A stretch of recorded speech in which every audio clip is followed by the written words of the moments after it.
You can go. Okay, you're on. Thank you. Hey, good evening, everybody. This is the Auburn Finance Committee. Today is March 4th, 2026. It is 5:31 p.m. Allow me to read the remote participation script. This open meeting of the Town of Auburn Finance Committee is being conducted both in person and remotely, consistent with Chapter 107 of the Acts of 2022, which suspends the requirement of the open meeting law to have all meetings in a publicly accessible physical location. Further, all members of public bodies are allowed to participate remotely as long as reasonable public access is afforded so that the public can follow along with the deliberations of the meeting. For the public to join the meeting remotely by telephone, dial 1-408-650-3123 and enter access code 983-263-437, or the public can join via computer at meet.goto.com/Auburn Select Board Room. All supporting materials that have been provided to members of this body are available on the town's website. The public is encouraged to follow along using the posted agenda. Please note this meeting is being recorded by Auburn Cable Television. Is anyone else recording the meeting? Seeing none. All the committee members are present. However, we do have some town officials that are with us remotely. Town Manager Dory Vecchio is with us remote. And I believe DPW Director Joanna Paquin is with us remotely as well. No need for roll calls as we're all present. Good evening to both of you that are here remotely. Thank you. Relative to the agenda this evening, could we take a motion to move up the transfers? We have a couple department heads that have other commitments that... I'll move that we take the item 3 up to... Second. Okay, we have a motion and a second to move transfers up to the front of the line. All in favor? Aye. Okay, first one is from the fire department. This is the, coming from the salary reserve fund. Name is given admin assistance. Amount requested $3,756. Reason given, cost of GEU contract settlement and payout to retired employee. If I could, this is one of the remaining transfers to settle the union contracts and the increases for the bylaw employees. Motion to approve? No questions? We have motion to approve. Second. Motion and a second. All in favor? Aye. Okay, the next one also from the fire department. This one is coming from the health and wellness account, going to the license and certifications account. Amount requested $4,956.36. Reason given, cover shortfall in the account. Chief Coleman, do you have something on this one? Good evening. Thank you, Mr. Chairman, members of the committee. The health and wellness account we won't have any additional spending out of that this year. All of the cancer and heart screenings have been completed for the members, so that is a remaining balance. It's being transferred to license and certification for two reasons. With the addition of the new staff, there was an additional $1,300 some odd for reimbursement for EMT and paramedic recertification for those members who are up this year. And additionally, in the license line, for the first time, we have licensed two of our fire engines, the lead engine out of headquarters and the lead engine out of West Street. Those will be licensed at the paramedic level, so we will be able to provide advanced life support care at the paramedic level off the engine in the event that there's not an ambulance on scene or while we're waiting for mutual aid. So that was, I don't want to say it wasn't anticipated, but it wasn't budgeted this year. But the additional cost of those licenses has been reflected in the FY27 budget. Questions for the chief on? Motion to approve? Second. We have a motion and a second to approve. All in favor? Aye. Thank you. Next one from the police department. This is from the salary reserve fund, going to supplies. Amount requested $2,564. Reason given, increase in clothing allowance per new union contract and new employee hire. Chair, I have one question, and it's for you, Karen. So I know traditionally we've only really moved money out of the salary reserve line into salary budget items. Is this like allowed? Are we allowed to do this? I don't know if these are just rules that we place on ourselves or what, but when I saw this, I was confused why it didn't come out of the regular reserve account. It came out of salary reserve. It's actually, with us having the two reserves, the regular reserve and the salary, when we're going through our financial management review now, I think they're going to have some comments on that, because I don't know necessarily that we're supposed to have like a separate salary reserve. So this is something that the town, like you said, kind of does on its own kind of thing. So the reason why I took it out of the salary is because it was part of the union contract negotiations. Chief, you have anything on this one? No, that's exactly what it was. Thank you. Any questions? Motion approved? Second. Okay, we have a motion and a second to approve. All in favor? Aye. Next one from the cemetery, from the salary reserve fund, going to the clerical account. Amount requested $464. Amount requested will be used for the following extraordinary and/or unforeseen expenditures. I'm sorry, cost of GEU contract settlement. Motion to approve? Second. We have a motion, do you have questions, sir? No, I was going to say, Getting ahead, Chair? beat me to it. Okay, we have a motion and a second. All in favor? Aye.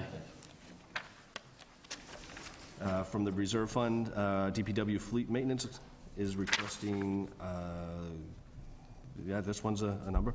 Amount requested $100,000 going to DPW fleet maintenance. Reason given, price increases and unexpected breakdowns. Joanna, you have some insight on this one for us? Thank you. Yeah, so we're requesting $100,000 at this point. About $75,000 is we already have in bills and invoices. We had some larger repairs, but overall, it's been the storms that have been the issue. It's a combination of things. The fact that we've had several storms back to back, so only given a few days in between storms, our mechanic wasn't able to get a lot of repairs done in-house like he would want to. Those needed to be sent out just so that we can have that equipment back for the next coming storm. And then overall, just it's been a longer winter. We've had much more severe storms, so it's been much more wear and tear on the vehicles themselves. Questions? I'm assuming that with the weather starting to take a turn here, that this is probably the tail end of what you guys are expecting for the, storm-related maintenance. For storm, yes, I'm hoping that, we're close to the end of the winter. Last night was not easy, and we didn't have any major breakdowns, but we do have a truck down currently. So our mechanic is just waiting for time and resources to get that back up. But we were down a truck last night. Again, hopefully, since we're in March, we're not going to be dealing with this much longer. One last thing, I'm not a mechanic by any means, so you don't need to get into the details of it all, but I'm assuming that the repairs and things needed right now doesn't have any impact on like SIP or anything we should be worried about, like replacement vehicles or anything like that. This is just standard wear and tear, just hit at an inopportune time. So yeah, it's wear and tear. The storms, because they're we've had some longer duration storms, based on what, I'm not a mechanic, so I can't speak too much about this, but because the trucks are running for longer periods of time and they're only able to go at a low speed because they're salting, that's a heavier, it creates more problems for the vehicles. So in combination with the again, the weight of the salt, the vehicles are weighed down, so we had repairs with suspension systems, the corrosion, the corrosive properties of the salt are also an issue. So he's had to fix mufflers and parts that just are eaten away by the salt. So as great as it works on ice and snow, it's not great for our equipment. I guess I do have a question. So relative to, remind me on how our accounts are set up again. At one point, we were all divided up. Are we a townwide fleet under DPW fleet maintenance, or is this just solely your budget? This is just the DPW portion of the fleet maintenance budget. Okay. Because I was going to say, if you've already encumbered 75,000 of that 100,000, plus the 1,000 that's left in the account, 26,000 doesn't seem like a big number to get the entire fleet, but, and at this point, without, are there things that would be pushed off if they weren't able to be completed within this fiscal year, as opposed to coming back and asking for more money this fiscal year? If we don't have storm, I guess it's hard to predict relative to storm equipment, but are there other things that may have to wait? There might be. I'm hoping not to, but there's a possibility that we might have to wait until the next budget. Any additional questions? Patrick? Through the chair, I just wanted to ask, when you come in for your budget in a couple of weeks, if, while we have you, could we get an update on what our year-to-date snow removal expense has been, so that we're prepared to address that as well? Just wanted to ask while we had you. So, the snow and ice in general, or the motor vehicle? The year-to-date expense on the removal, the salt Okay. and sand and payroll. Got it. Thank you. Thank you. Any additional questions on this one? Do I have a motion? Motion approved? I have a motion to approve in a second. All in favor? Aye. Thank you. Thank you. Next one, Packet Truck Golf Course. Regular transfer coming from the contingency account. Amount requested $24, going to the director's account. Reason given, 1% bylaw employee increase. Motion approved? Second. No questions. I have a motion and a second. All in favor? Aye. Thank you. Also from the contingency account, amount requested $873, going to the superintendent's account. Reason given, 1% bylaw employee increase. Motion approved? Second. Motion and second. All in favor? Aye. Thank you. This one, we do have three, if anybody wants to go. This is from the sewer I'll make a department. motion that we take the three as one.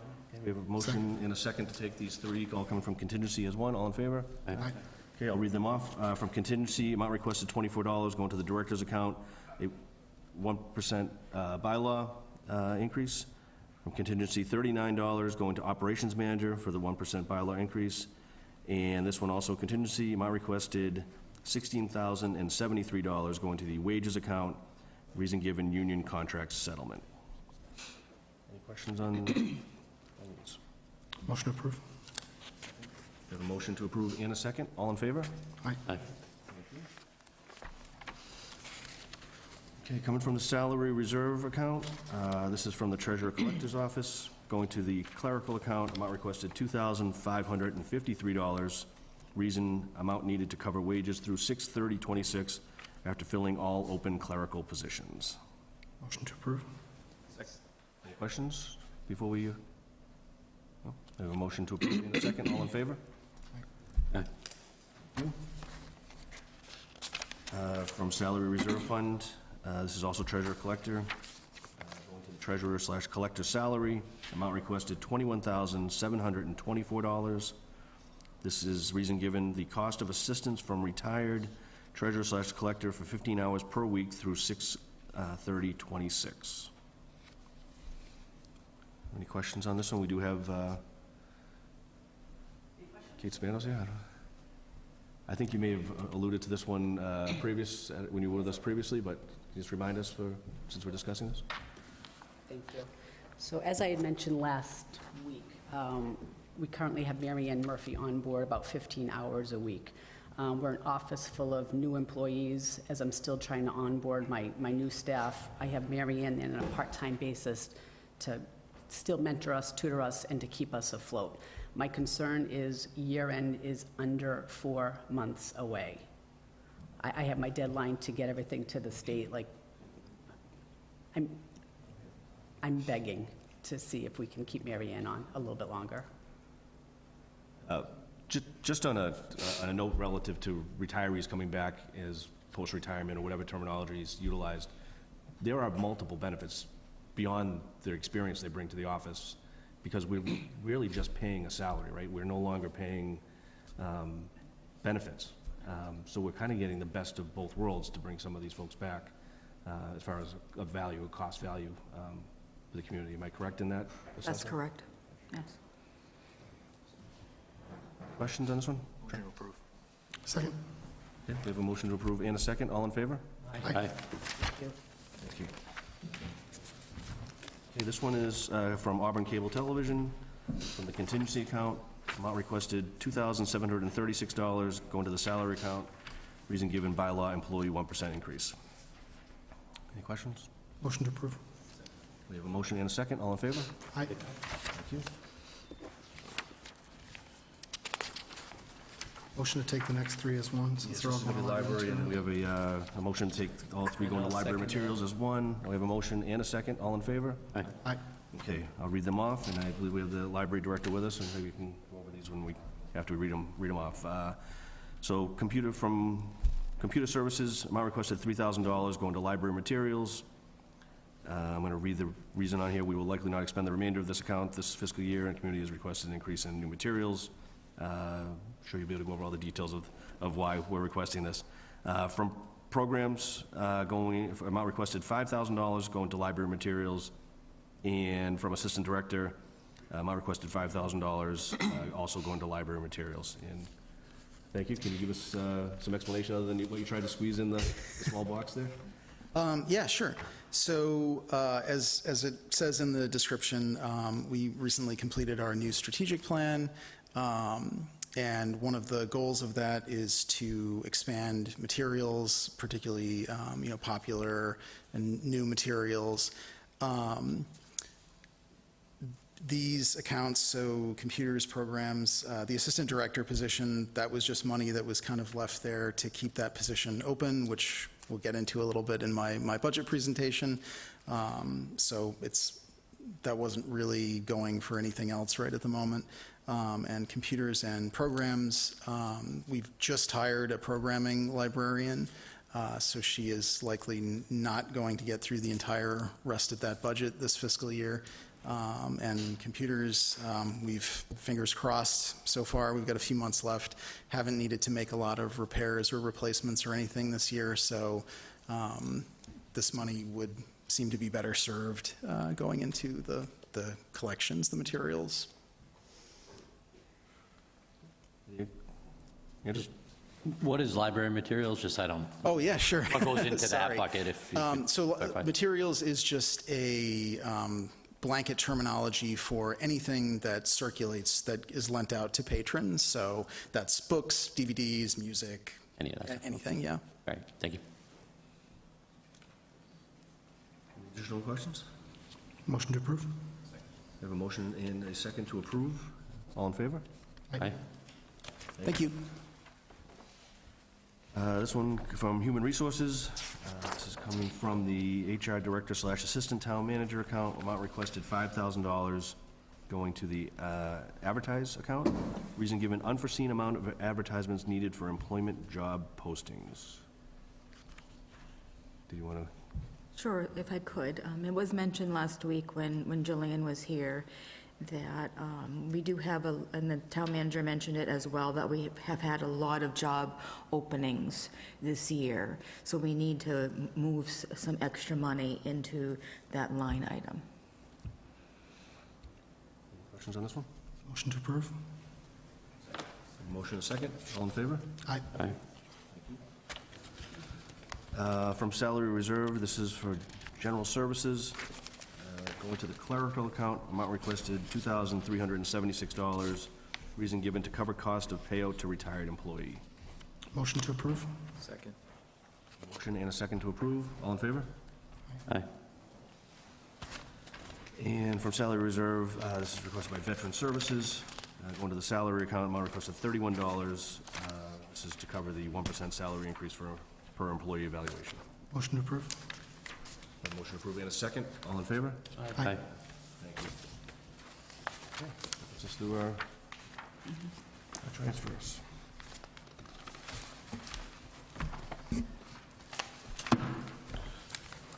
Okay, back to the order. First one for our budgets this evening is information technology.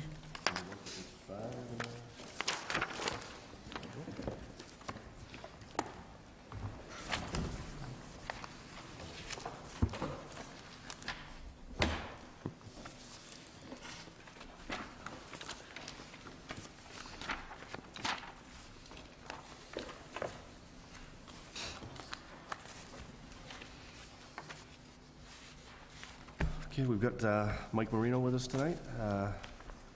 Good evening. Good evening. Did you want to give us an overview of your budget?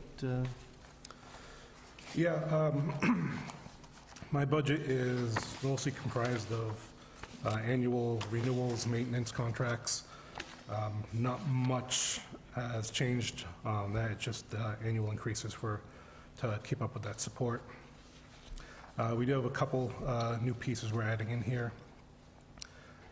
One is a request from DPW for a software for file sharing and editing. And we have another software for file shares for larger files.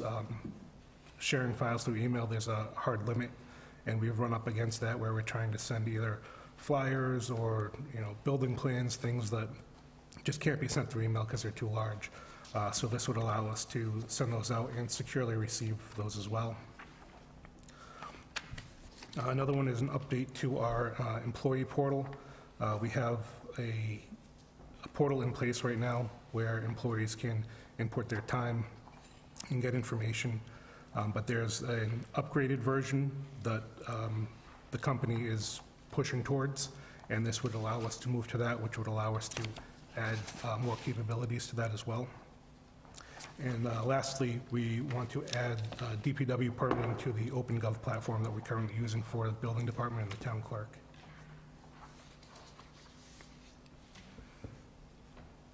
Questions for Michael? I have a question.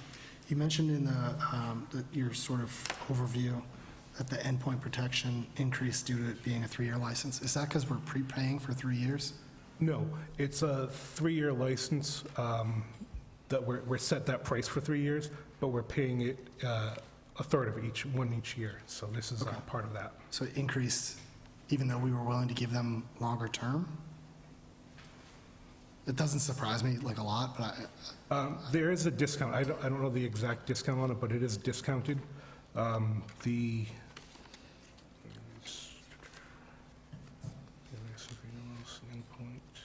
I don't expect you to know all this off the top of your head, so it's okay.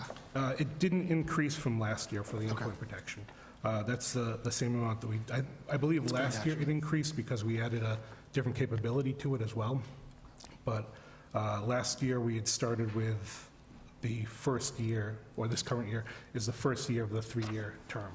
So this FY27 would be the second year.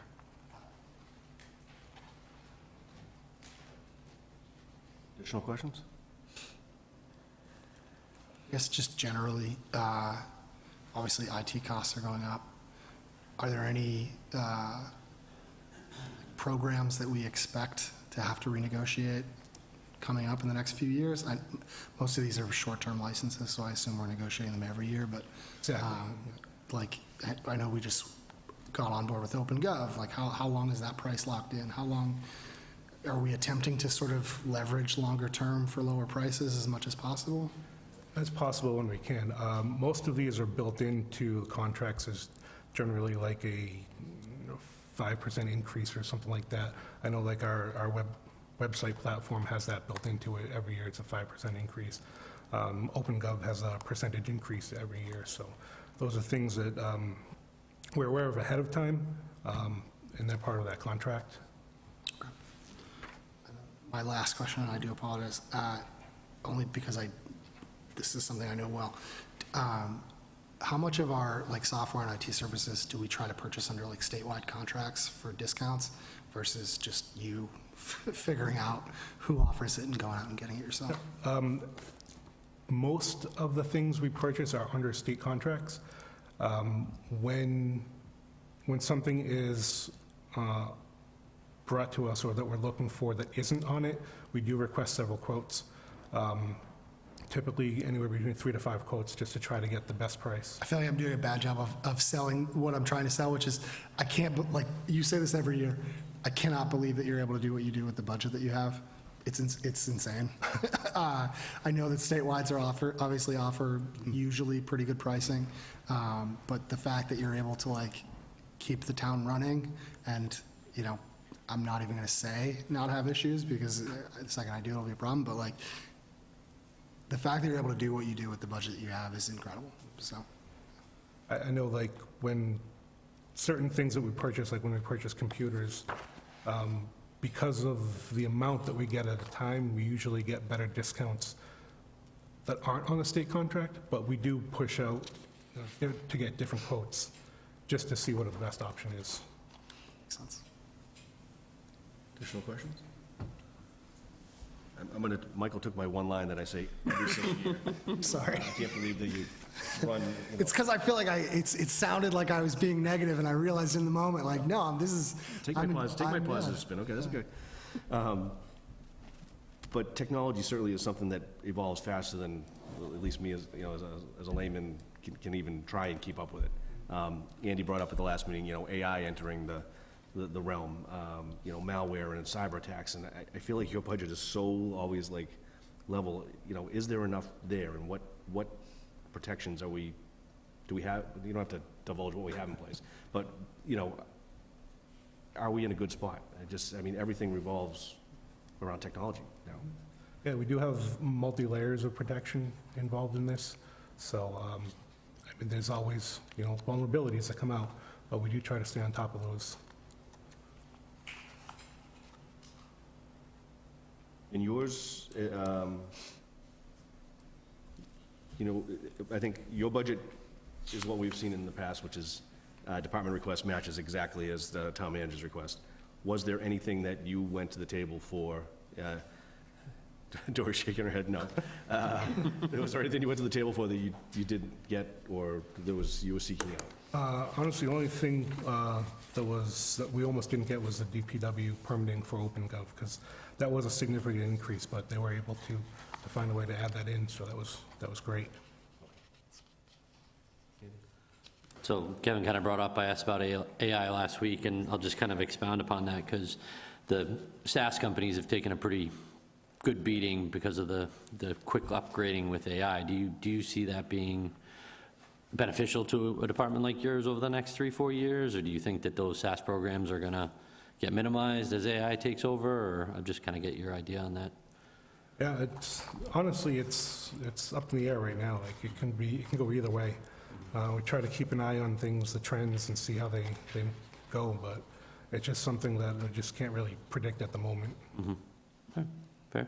I think a lot of people are in that boat, Yeah. including myself. Thank you. Any additional questions, Michael? Motion to recommend? So I'm just going to, the total budget as recommended by the town manager is $475,987. And we have a motion to recommend. Motion to recommend. Second? We have a second. All in favor? Aye. While we've got you, before you leave, we'll probably do department by department CIP while we've got them here. Do you have anything, or you do have some things on here, right? For fiscal year?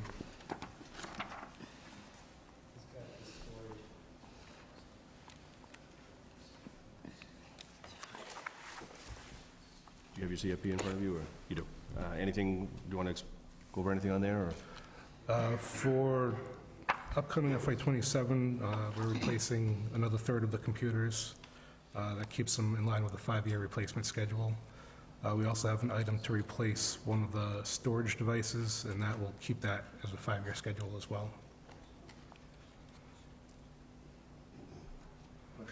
So have you made any transitions? I know the agency I work for has moved away from desktops because people were having laptops and desktops, and now it seems to be going more laptops that are docking stations, so there's one computer per person as opposed to having their desktop and then taking home a laptop for a variety of reasons. Is that something that we're moving towards? Not at the moment. We're still replacing desktops. For the most part, desktops are, it's actually cheaper to get a desktop than a laptop. And for the most part, people have their offices where they work, and there's not a lot of mobility for the laptops. We do have a fleet of laptops that are still out and in use for certain people. Any other questions on CIP? Okay. Very good. Thank you. Thank you. Services. Public services. Number, for some Department of Public Services, number 541.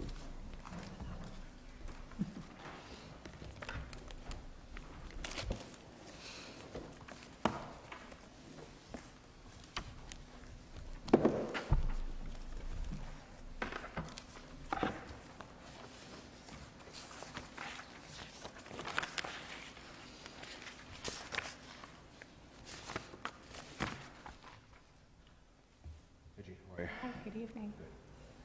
Thank you for being here. Do you want to go over your budget Sure. this evening? So I gave everyone, just for your review, is one of our newsletters that we have, and if you kind of look through it, it will give you our calendar, our ongoing activities, exercise classes, the different programs that we have, so just if you want to take a look at that. I just wrote up kind of like a little bit just about the senior center, so that other people at home can know what we do. So again, my name's Jean Boulette, and I'm the director of the senior center. We have me that works 37 and a half hours, outreach coordinator who works 30 hours per week, and a program coordinator who currently works 20 hours. We also employ 3 part-time van drivers, which about an average of 15 hours a week.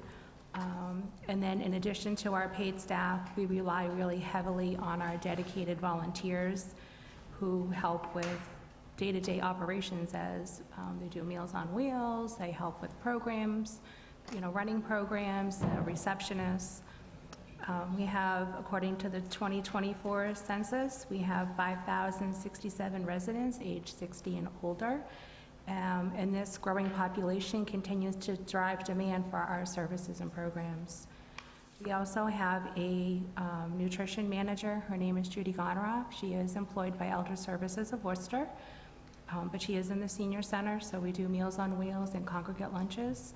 And just in 2025, we delivered 20,868 Meals on Wheels lunches to the homebound residents here in Auburn, and 8,452 congregate lunches were served.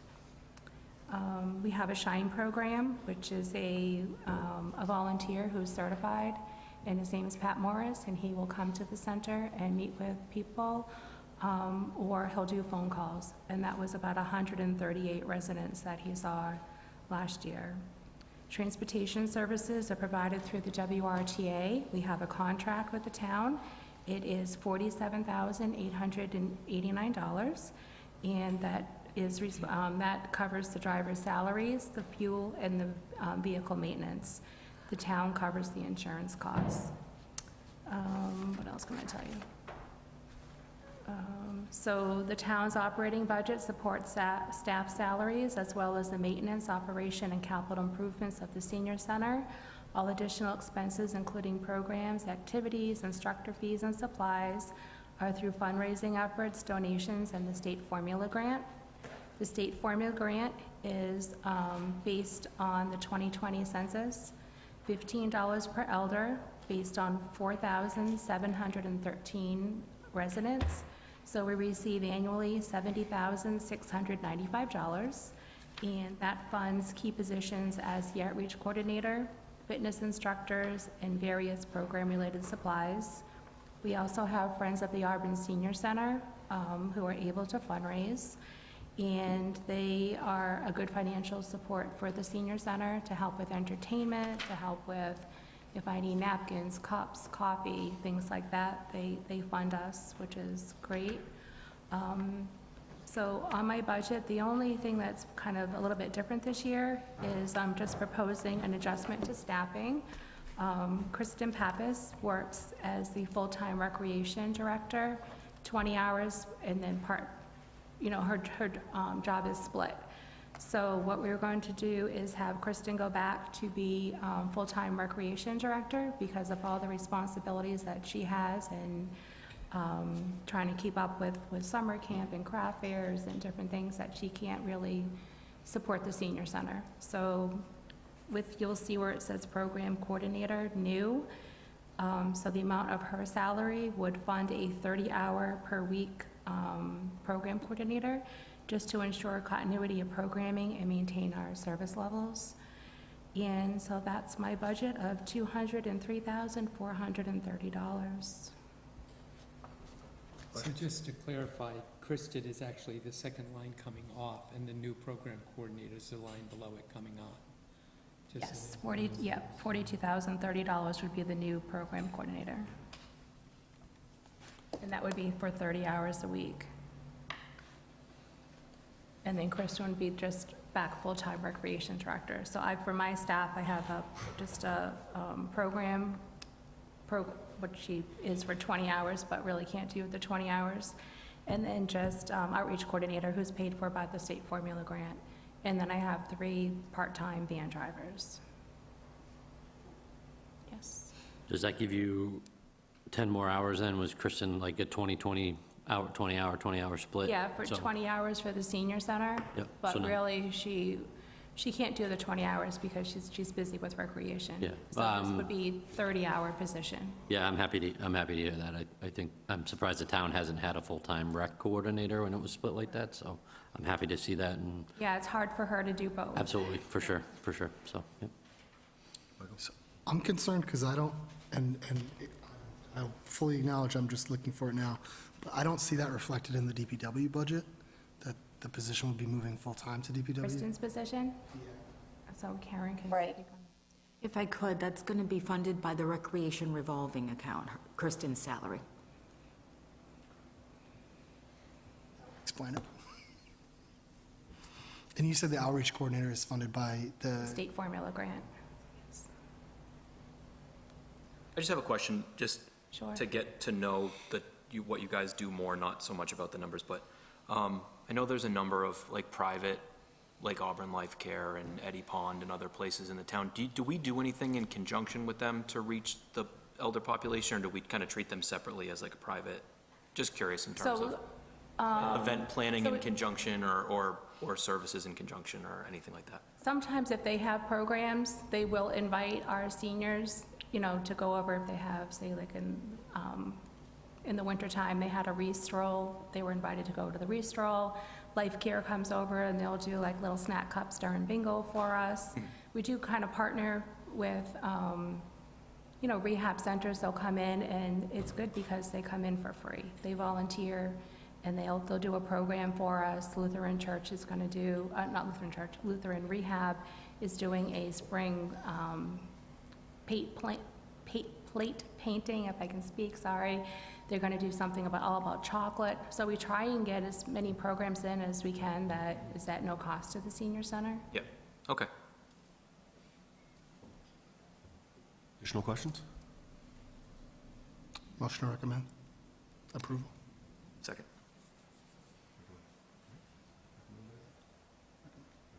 Recommend. Motion and a second. All in favor? Aye.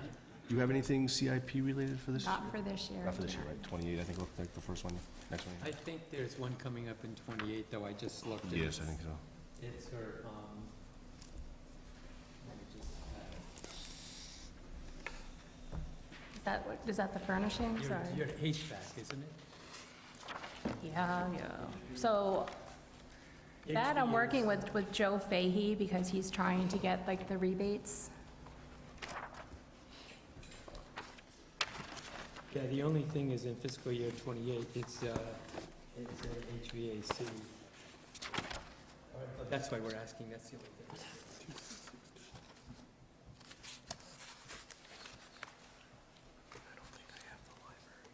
questions? I think we're good? We're good? Okay. Thank you. That's it? Really? That's all we got. That was easy. Thank you, Karen.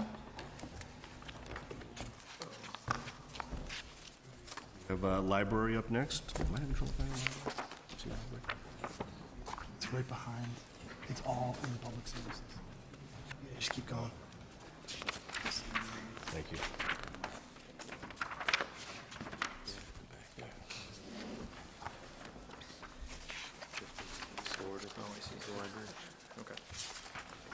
Too far. So thank you for taking the time to talk with me today. Last year when I was here, it was like one of the first things I did after I got hired. So I thought this year I would just kind of provide a little bit of a snapshot of what we've done over the last year at the library and kind of where the money has gone. So just to get started, I've got a few statistics. So in 2025, this is calendar year 2025, the Auburn Public Library welcomed 86,365 visitors. We loaned 97,502 physical items.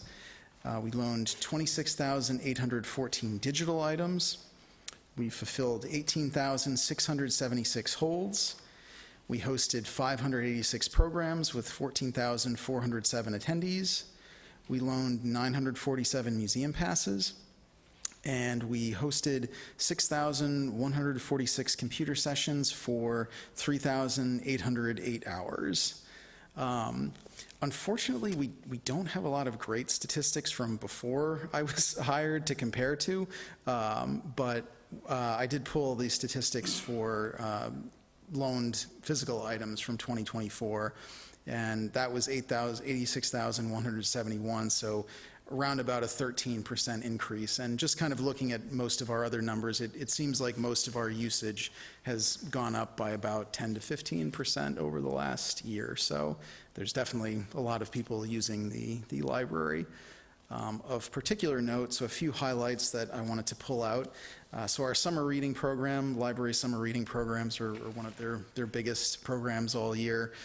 This past year we had over 700 participants, which is more than twice what we've had in years past.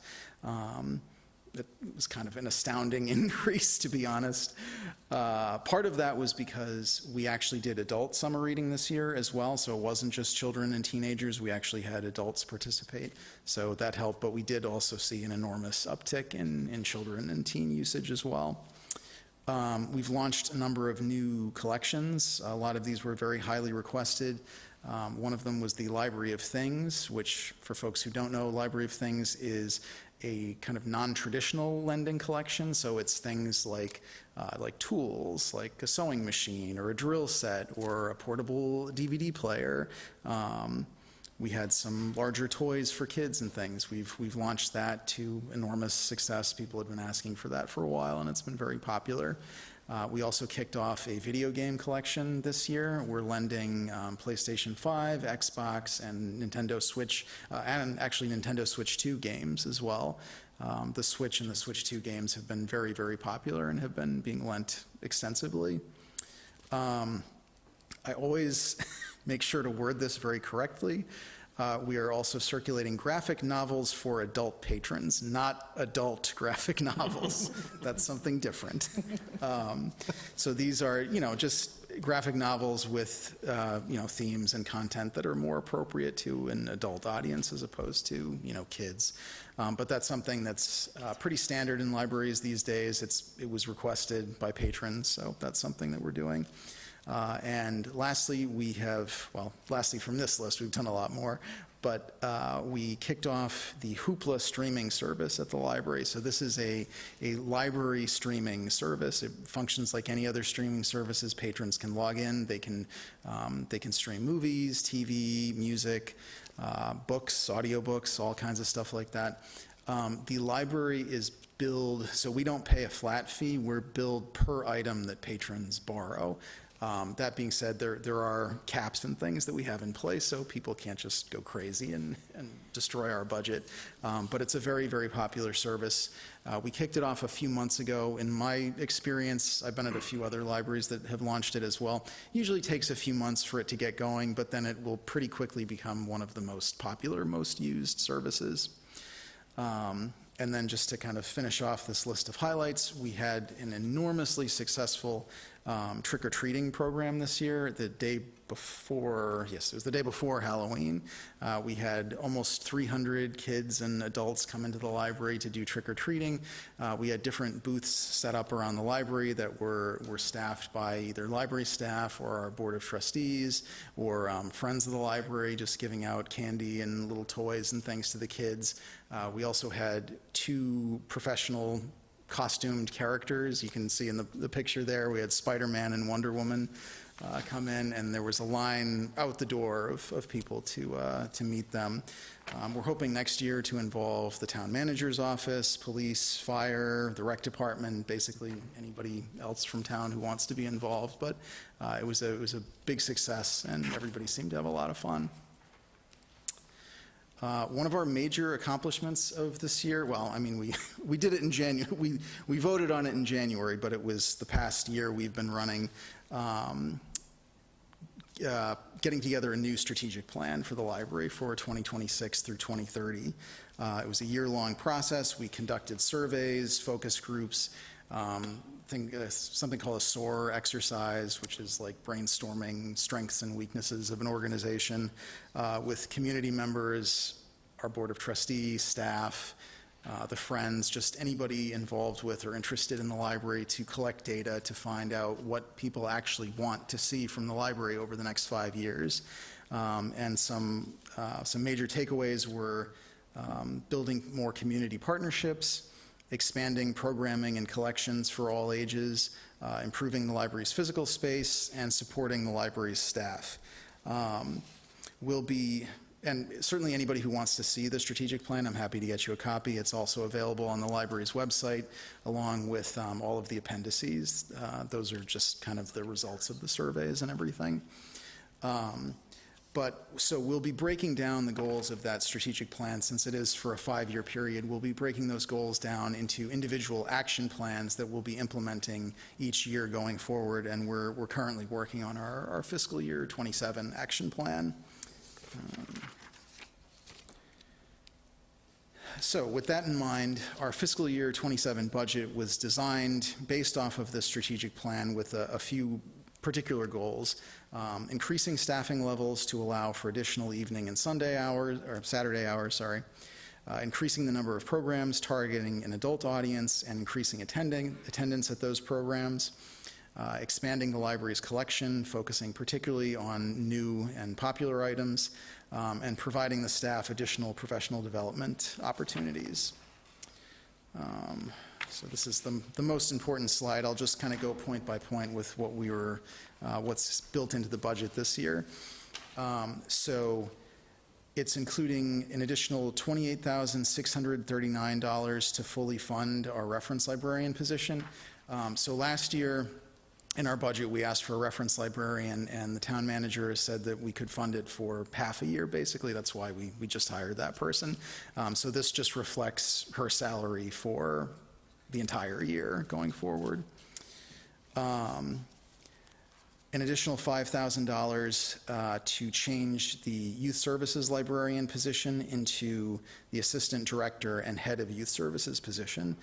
So this is something that the town manager has been asking me for. This is something that the board of trustees has been asking me for in order to create just more continuity with the library, a clearer chain of command. So this would be the $5,000 currently in the budget plus an additional, so $10,000 added to that position. And just since I'm here, the person that we are promoting is fantastic and has just done an amazing job revitalizing our youth services aspect of the library. An additional $12,640 to convert one of our part-time library associate positions into a full-time library associate position. This would be in order to support those additional evening and weekend hours. then we would be functionally backfilling this person's part-time position for $20,723 to hire another part-time person to, again, bolster those evening and weekend hours. An additional $3,700 to the travel and conference line. The strategic plan talks about this, but I know it's something that I've heard from my trustees and from the town manager's office as well. We're really looking to support our current staff, to really bolster them, to cultivate them, to help them develop their skill sets, both for personal enrichment and to help them provide better service. Not that they're not fantastic already, but provide better service to the community. Just ballparking things, it's like $150 to $200 to send one person to a conference for like a day. So the $300 that we had really was not going anywhere. A few of us went to a conference this year, and I think that cost like $1,500 for just a few of us to go for a few days. So we definitely need something a little bit more robust. And then $32,000 to increase our material budget line. So this is to, meet the additional requests from the community for more new, popular, up-to-date materials. We also, and I think we've talked about this before, but the library is required by the state to expend 15% of its operating budget on circulating items for patrons. So since we're adding all of this other stuff, we have to increase that line as well in order to maintain our accreditation from the state. Oops, I jumped ahead. No, I didn't.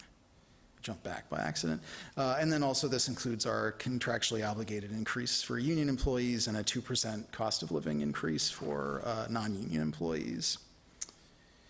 The few things from the budget that we asked for that were not included in the town manager's recommendation, $43,787 for a full-time senior library associate reference assistant position.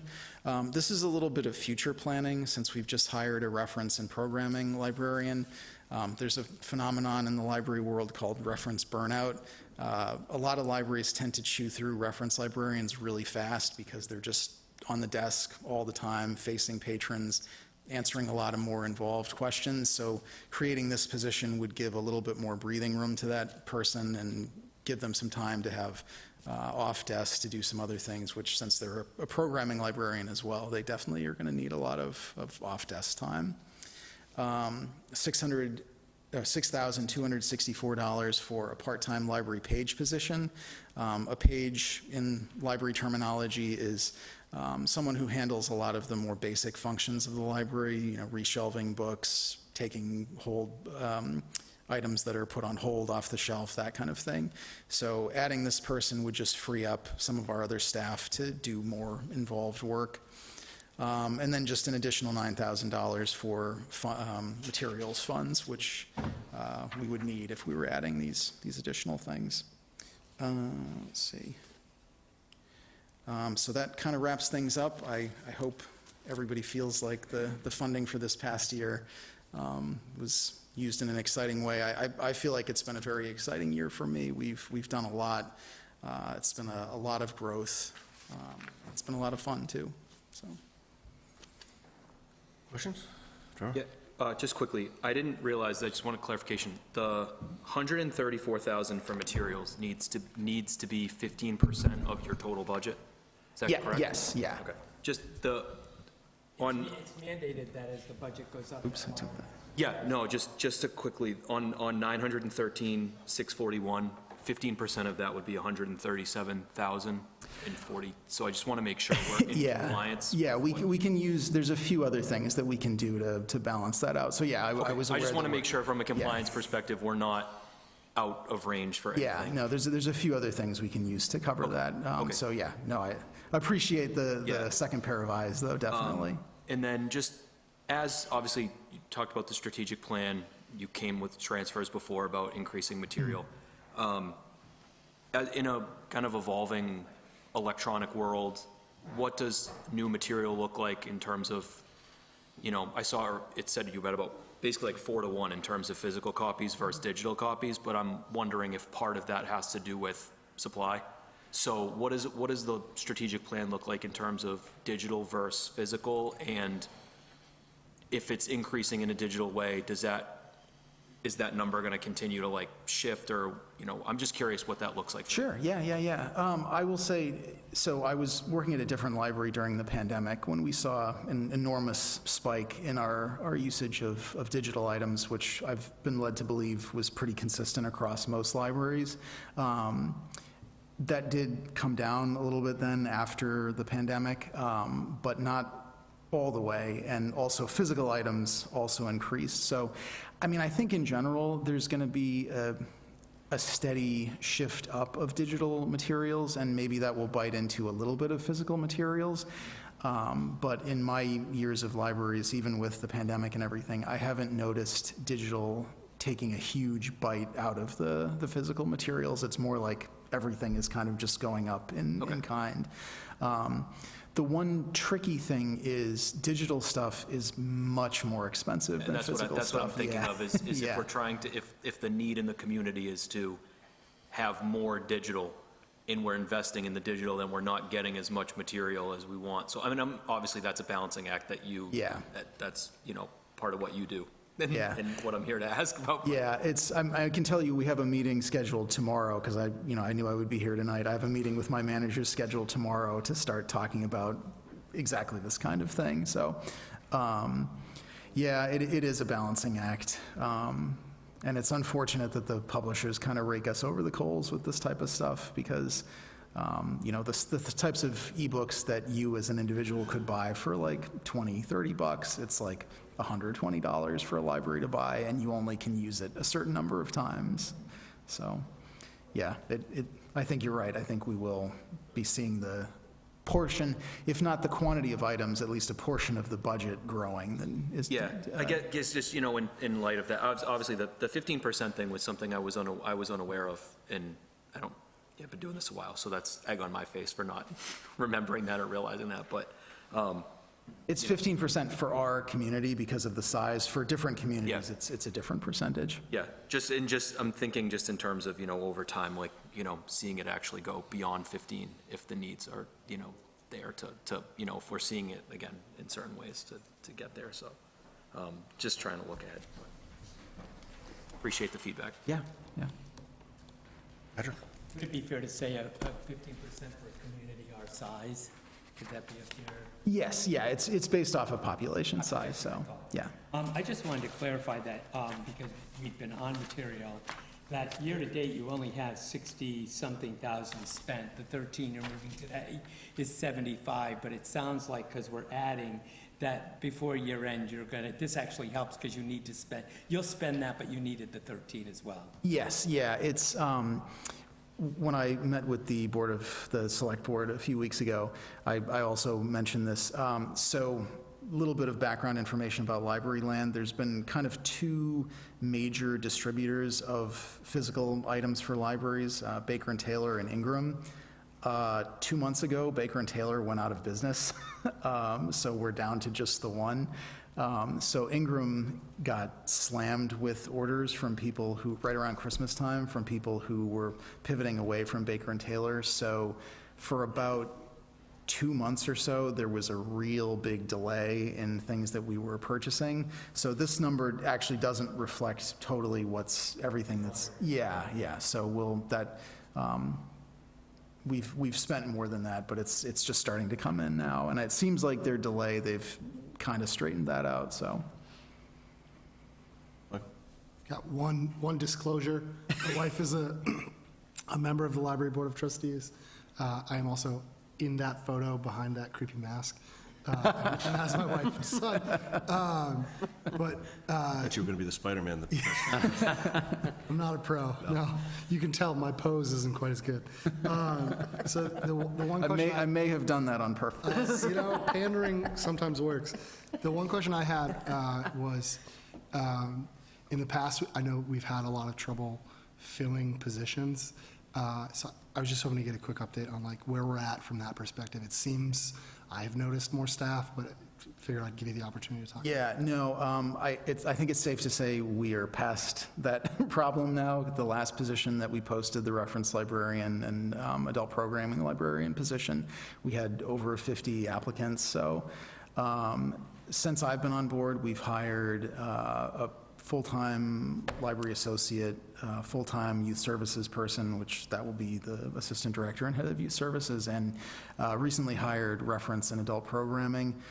So obviously, assuming that this budget passes, next we'll be looking to hire a part-time library associate. Yeah, I mean, I'm hoping to grow the library. I would say the positions that we're recommended to get this year, along with the handful that hoping to get in years down the road. That's what I see as really needing to bring us up to kind of what I would consider fully staffed. So that's my goal. I'll just say, my kids are 5 and 7. They love going to the library. Oh, great, good. Get everything. Just from like a business owner standpoint, though, and I know you haven't been there that long, so it's just an overall question. If you could give like a summary, like you're saying, you guys are moving 10 to 15% more material and stuff, but 20 to 25% increase, and if you look at the salary from 23, just in 3 or 4 years, it's more than doubled. So just like a summary, especially for people at home, if they look at this and Sure. say, whoa, what's going on there? Yeah, I mean, a couple of things. One, I would say when I came on board, we felt understaffed. Like for a community of our size, I came from Shrewsbury, which is, I think, a little bit more than twice Auburn size, and we had close to 50 employees in the library, where when I came on board, we had 8 here. So definitely just to, and they seemed kind of stressed too, just from having to cover all those bases. So in the interest of just kind of preserving staff sanity, I think we need to boost that up a little bit.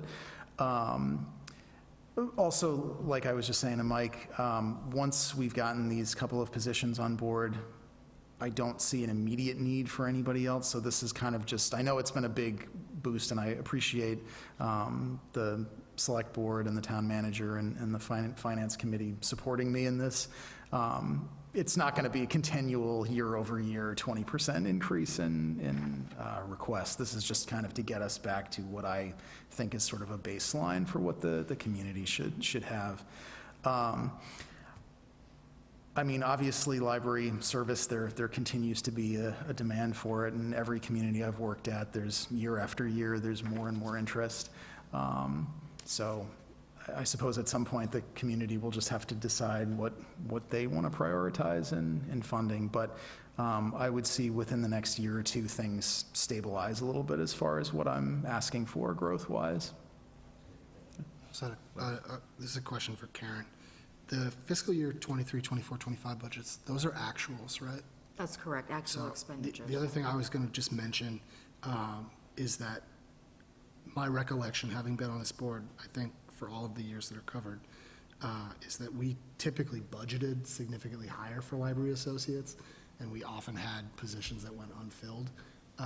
So we spent $333,000 in fiscal year 2023 on salary, but we budgeted significantly more than that and just consistently underspent every year.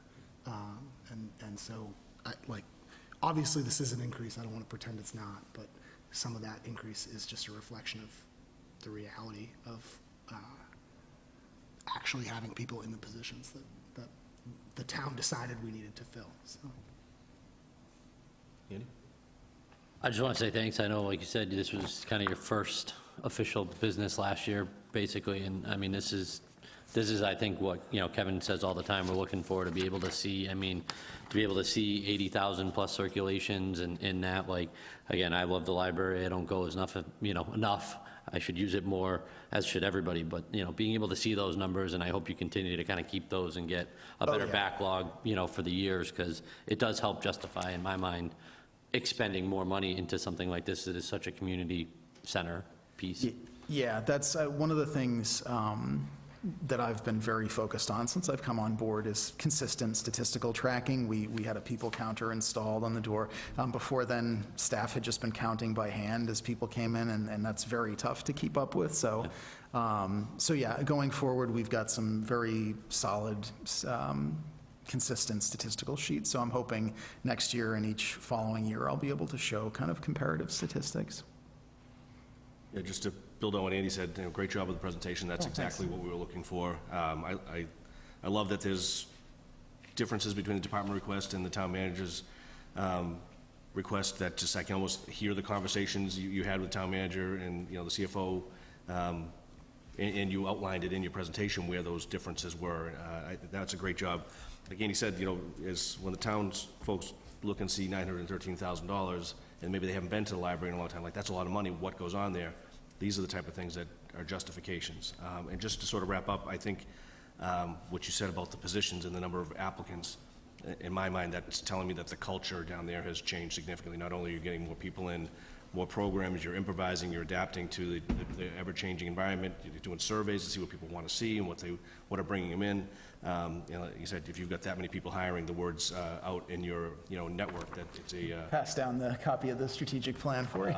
that it's clearly it's a good place to work. So congratulations with that, and thank you for the presentation. Thank you. Any additional questions? Motion to recommend? So this one, library total, town manager recommendation, $913,641, and we have a motion to recommend. Second. And we have a second. All in favor? Aye. Good. And you do have, I think, something CIP related? Yeah, I Yes. didn't bring that with me, but I think I remember. If you're talking fiscal year '27, it's the computer. $200,000 for computer replacement. And, 200,000 or 24,000? Yeah, I don't think it it was was that something big for library. Let me make sure. Oh, for the shelving. 200,000 for shelving, 24,000 for computers. Oh, okay, yeah, that story's new one, yes. So we are, apologies for that.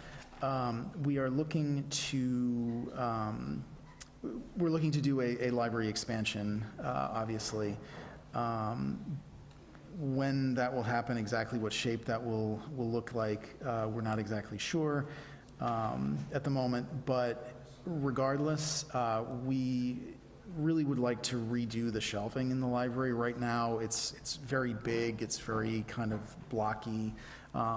The best practices in libraries now is a lot of lower down shelves with mobile shelves. So either as part of that expansion or just as an interior remodel, we're looking to kind of bring down the shelves, make them a little bit more, make the workflow a little bit smoother, just something like that. Are you saying that you're not going to utilize the upper space, or you're going to make use of the upper space, but you'll just organize differently? It doesn't make sense to take away space to add space, but only to make more space. Right, so we would actually be getting different types of shelves that were shorter and more mobile, and just adding more of them and positioning them differently. While you brought up renovations, and there's a lot going on around the facility, and what we've heard for years about the Brady Room going off the back and the expansion that way. Is this the expansion you're talking about? Is that still? So the Brady where are- Brady Room is no longer under consideration. Yeah, we're not doing that anymore. This would be a different expansion, probably coming off of the back and side, but we're still working on designs for that and working with the Pappas Foundation on funding. Working out towards the bridge and sort of connecting that. Yeah, we would want to connect it to what's coming off of Goddard Park and kind of create, make it more part of that broader walkable downtown.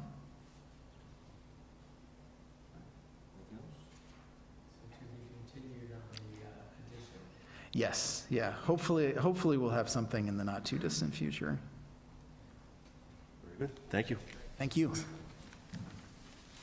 Next one is cable and community television, 621.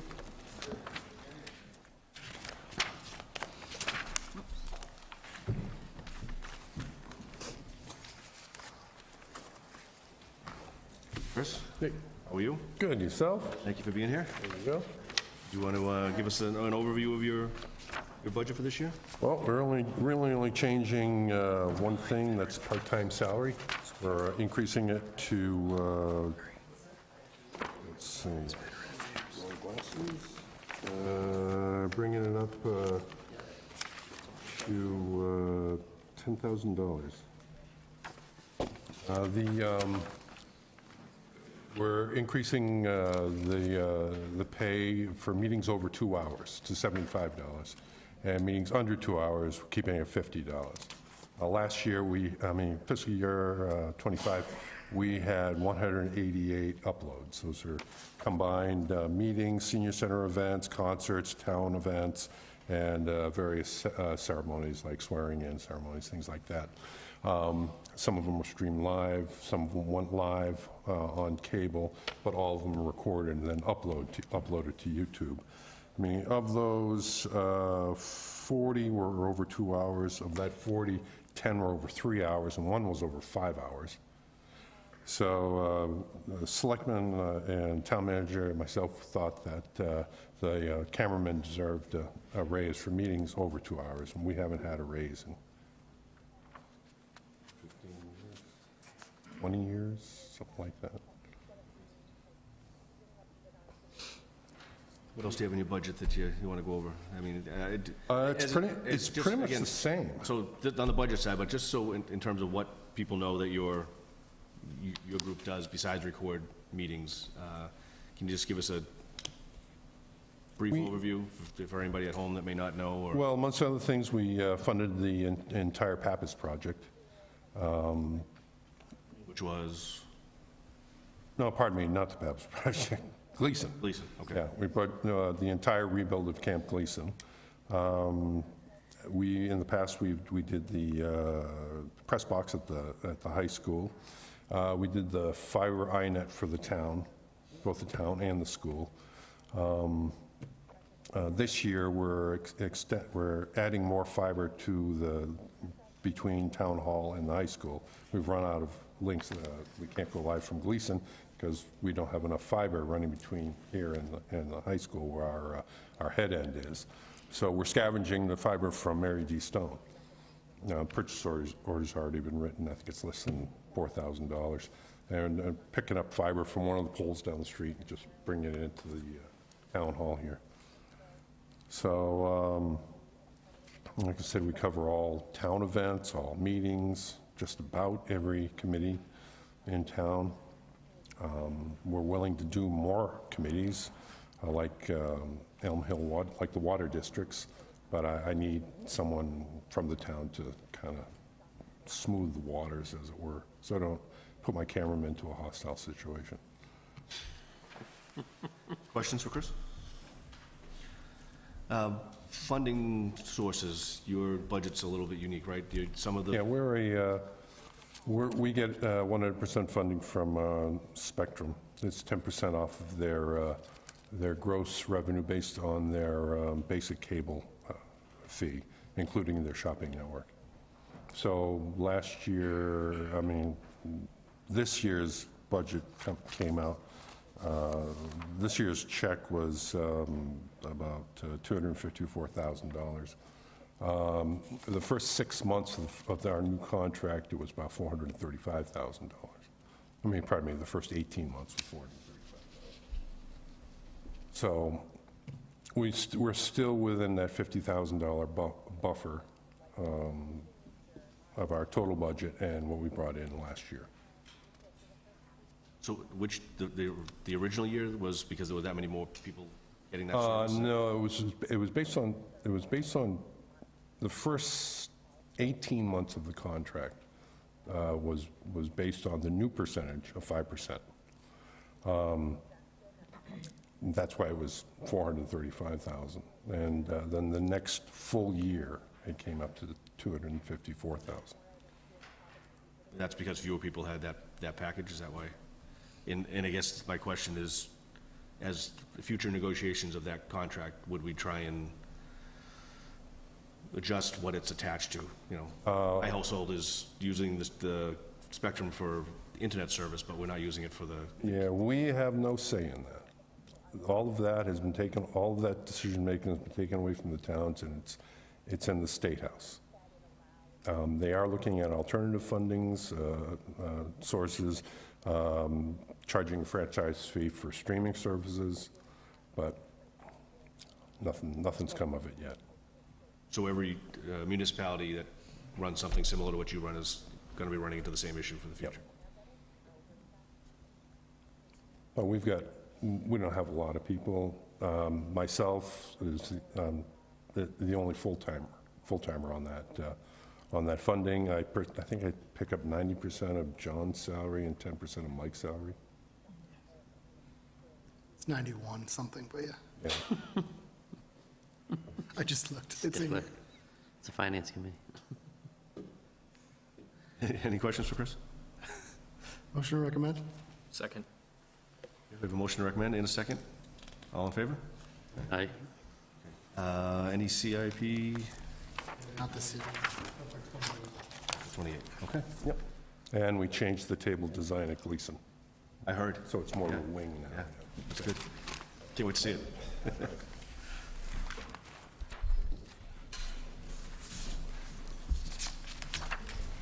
Okay, Veteran Services?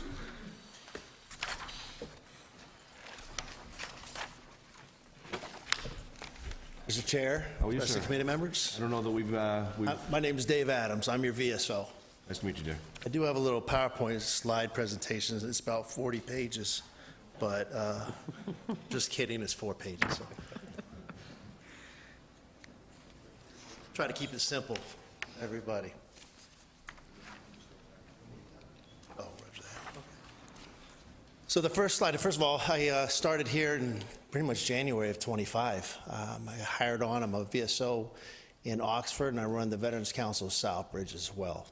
So I'm a VA representative and also certified by the state as well to be that VA representative for the town of Auburn. I gave a mission statement up here, but really my job is to take care of the veterans, their surviving spouses, some cases adult children, and also all their family members as well. More times than not, you'll have an entire family come in to have a conversation about benefits for their loved one, or who's a veteran, or even a surviving spouse. I do want to mention in here, I put my cell phone up here. I gave that during my last brief. Every veteran that's in this town has access to my cell phone number and can call me at any time that they want. If I'm out of the country, that's another story, because then I got to pay for the plan. But I don't want to pay for the plan, but I can afford the plan if I need to. But at the end of the day, within 48 hours, they're going to get a call back from me or via email. I wanted to give you some of the accomplishments this past year. Again, I started back in December of 25. I thank the town manager for hiring me on. I do know the finance director very well, and I appreciate all the hard work she has provided to me as well. But some of the accomplishments was that had to close some accounts that were really old, and we closed those out. We also made sure that those that were receiving benefits were receiving the correct benefits. And you'll see an increase in spending during the last fiscal year because we made some adjustments. Nobody's fault at this point in time, but we took a look at all Chapter 115 individuals and said, are they getting paid the right thing, or are they getting overpaid, whatever it may be, and we had to readjust and calculate. So my number one job is to communicate with the veterans and their families. The fiscal year 26 accomplishments include utilizing other people's money. That's a big thing. We're the last stop. So if we can't get a VA pension, a compensation, whatever it may be, Mass Health or whatever it may be, then they come and we utilize the Chapter 115 funds. Another accomplishment, with the help of the town manager, restarting the Veterans Advisory Committee as well. We'll be having probably our first meeting next month. Ensuring that our audits are done monthly and on time and correct. Understanding that for every dollar that the taxpayers of Auburn spend on a veteran or their family members under Chapter 115, be it flags, burial, just regular Chapter 115 benefits, 75 cents comes back to the town, reimbursed from the state. Currently, we're working on a Veterans Day Resources Day, understanding that this is an entire district. Southbridge, Charlton, Auburn, and Oxford belong to a district. I work in both Oxford and Auburn, and a friend of mine works in Southbridge, who is the actual area director, and Charlton. So we're trying to combine our resources to have one large resource day and then move that around from town to town. And I'll be honest with you, you're probably going to get a lot of people from Worcester and Western Mass to come in as well. Every year I have to recertify for the state through the Executive Office of Veteran Services to be a VSO. And then I have to recertify every single year to be a VA representative as well, to be able to work on federal funding. Working with the local hotels to house veterans and their families. Also, once a month I go over to the senior center. And I spend 1 hour there on a Wednesday. I think it's the third Wednesday of every single month. And we're starting to see an effect where veterans or their families are coming in a little bit more and more. Some Wednesdays, there's nobody. Other Wednesdays, there could be 3 or 4 people that just walk in. And obviously, one of the biggest things was the HERO Act. Town adopted this past year, I think it was clause number 22I, based on the CPI, and I do appreciate it, and so do the veterans of this community. Obviously, I've given myself some objectives to do and accomplishments. I've also got to make sure that I have goals myself that we work with, and I'll keep this really brief for you.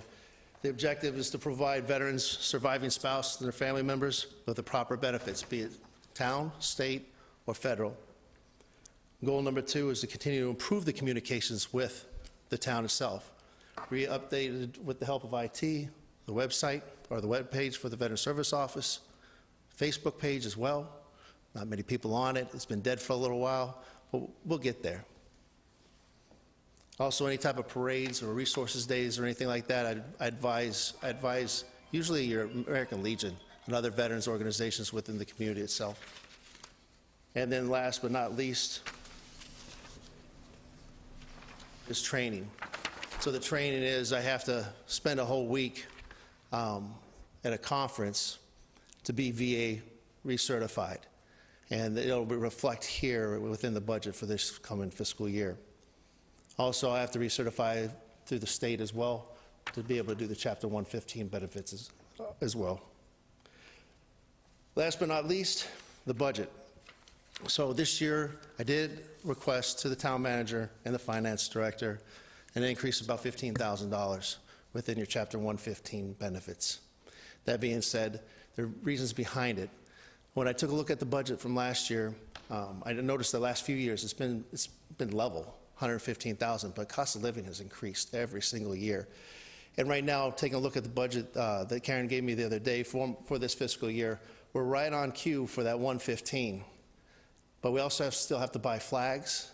And if there's a funeral that pops up, even if the individual veteran is not on Chapter 115, the funeral homes will come to us if they have nowhere else to pay. So that we have to do the paperwork, and we can pay up to, or the town can pay up to $4,000 for a funeral. Again, 75% is reimbursed.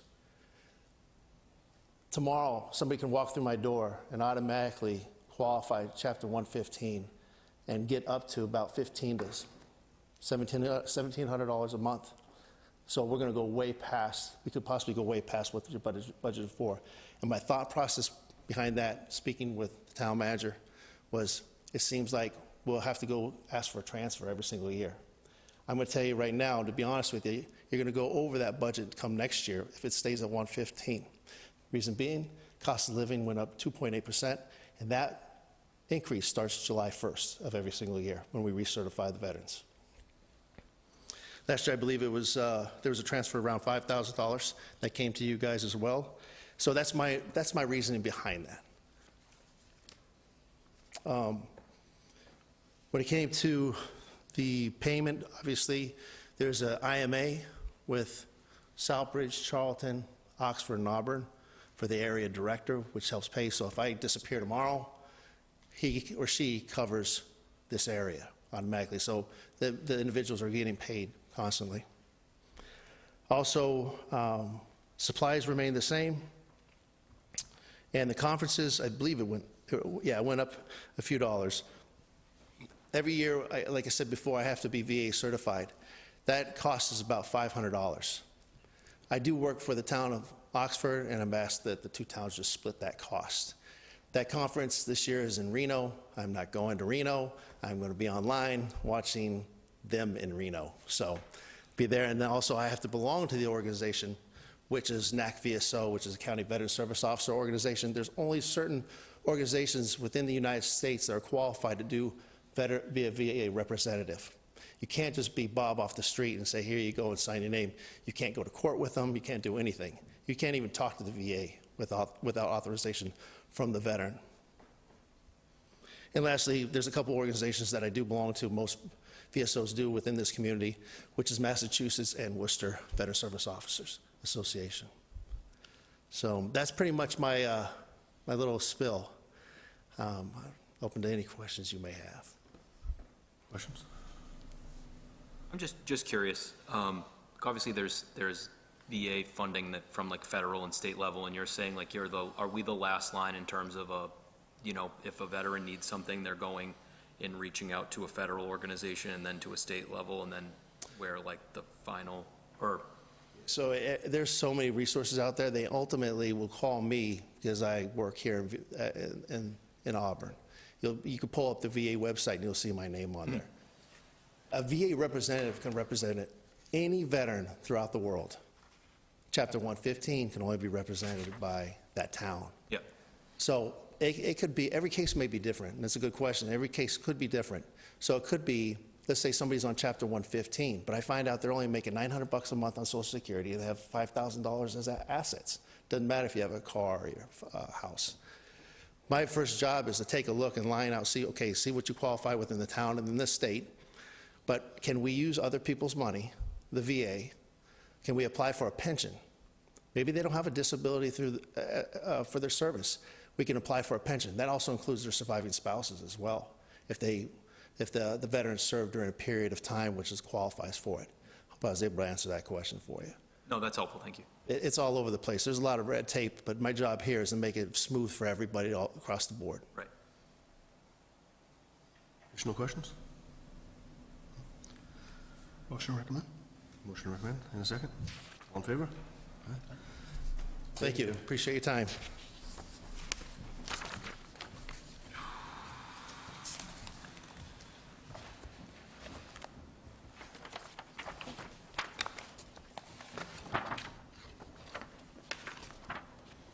With the police department up next.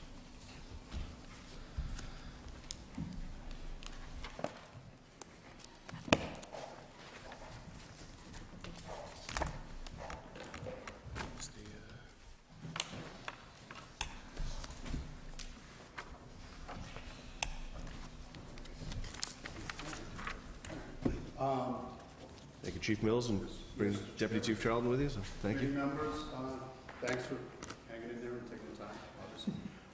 This year, as you know, the budget process was a little bit differently, run differently than it had been in the past. And, you were able to see what we asked for versus what the town manager recommended. And, I've developed kind of an appreciation for the way this process was run. It was valuable on both ends of the spectrum, I think. And I do have a little bit of, well, more than a little bit of sympathy for the position that the town manager was put in, because she was given, a mandate from the committee and from the board, and it kind of put her in a spot where, we're asking for what we're asking for, and, I believe that our ask was based on data, and it was a conservative ask. But again, there's realities, and I'm not unaware of the fiscal realities and the needs of other departments, and you, obviously just tonight we heard, from the library and from health services and all. It's been, like I said, it's been a different process, but I did learn a lot during the process, and I think it was a worthwhile venture as far as that goes. The PowerPoint, we're going to breeze over it. We provided it to you. It's more or less drilling down on the need or the reason for what we asked for as far as the number of patrol officers that we asked for. So we'll kind of go through it quickly. You already know essentially everything about Auburn and where it is, so we don't really have to spend much time on that. But what is important to know is that, just the workload and what the actual work that's being done.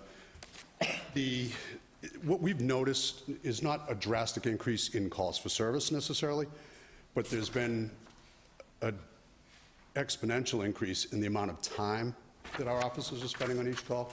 So if there's only a moderate increase in calls, but the time being spent on the call is growing, that leads to, obviously more time spent on calls, and most calls require at least 2 police officers at that call, some more than 2. If it's a serious accident where traffic has to be rerouted, you can end up with the entire shift there, and if you get another call, then now you don't have that ability. And the way we utilize mutual aid is a little bit different than the way the fire department would use it. We're kind of left with what we have. So generally it's, we came up with a number of 9,040 hours actively handling calls for services. The motor vehicle stops, the arrests, the firearms and the search warrants. It's all part of the workload. But what it is that the work is compounding, just like it says. And there's a need for additional police officers, and in order to continue, I'm proud of the way that the department offers services and the services that we do provide, and I don't want to take a step backwards. I can't support that. So I think it's important to continue to offer the same level of services to the town that we do. So that's kind of where our ask was driven from. Yeah, we can go through that. Next. What's important to note here is that our minimum staffing level has been at 3 patrol officers and a supervisor for about 20 years. It hasn't changed. It's been the same throughout that period of time. And that's the minimum. So that's what our actual minimum staffing level is.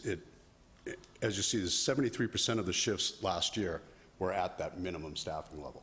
And that's what's basically minimally allowable. It's the lowest threshold of what we feel is safe. But that hasn't increased, and what we proposed was, in an attempt to increase that. And we've been running a 3-sector system in town. We'd like to expand that to a 4-sector layout and kind of redraw the lines of where we answer calls and what the sector responsibilities are. Next. This slide it speaks to some of the high-risk activity. There's 29 firearms were recovered in town last year from people that weren't supposed to have them. So criminal-related firearms. As I said before, 57 search warrants were executed, 470 arrests. So when you take someone into custody, in physical custody, there has to be at least 2 people in the building to process that person, and it takes those police officers 2 and sometimes 3 off the road for at least an hour, depending on the complexity and the cooperation level. But it could be 2 hours at times.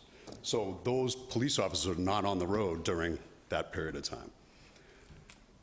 Domestic violence incidents are on the increase, and the sudden death investigations, those are essentially detective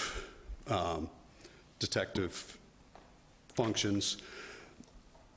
And the increase that we've seen in mental health calls or calls related to mental health, those are extremely time-consuming calls.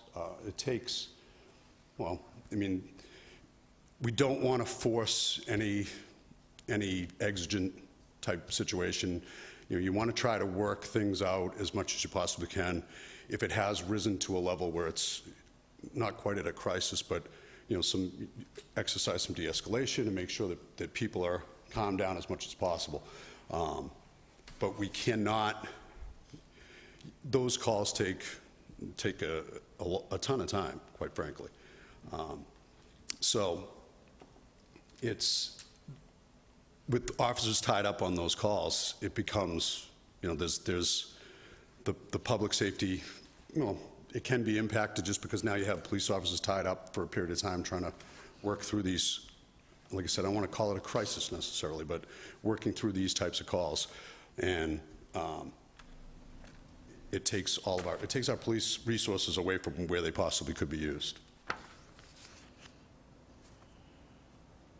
This particular slide speaks to the regional dispatch that's probably around 2 years away from now. And, in that transition to regional dispatch, our police officers will take over responsibility. A combination of police officers and obviously civilians will take over responsibility for what the dispatchers currently do. The 911 will move out, and there'll still be some, there's obviously a fair amount of lobby traffic, especially during the day and the evening shift.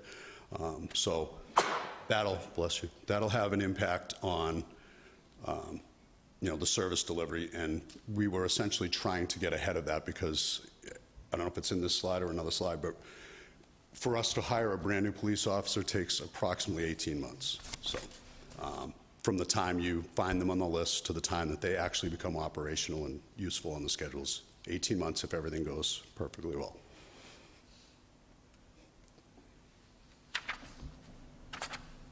So, I'll get into it when we go through the actual budget, but what we asked for was, we asked for 4 patrol officers and an administrative sergeant at a half-year administrative sergeant's position. Again, the purpose of that is to address the increase in call volume, the increase in the amount of time that we spend on calls, and to kind of align the staffing with what we think the actual needs are. We're seeing a lot more, we're using less force, but we're seeing more violent responses to our police officers. But we're actually using a lower level of force. Obviously, we track use of force, and we track all of those. But what we're finding, like I said, is, again, the amount of call time, the amount of time spent on calls just continues to grow. And there's a variety of factors that influence that, but it's just what we've seen when we've run different reports is they're spending a ton of more time on calls, even if there's just a small amount of call increase.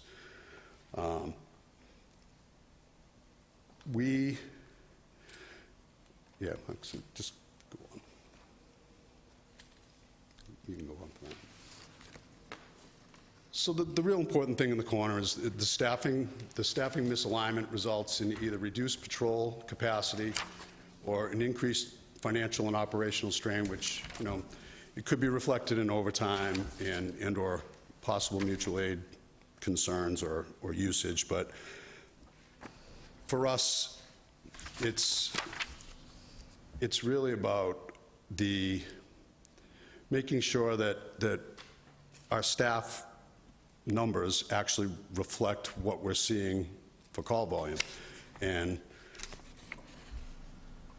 we're doing the best we can with what we have, and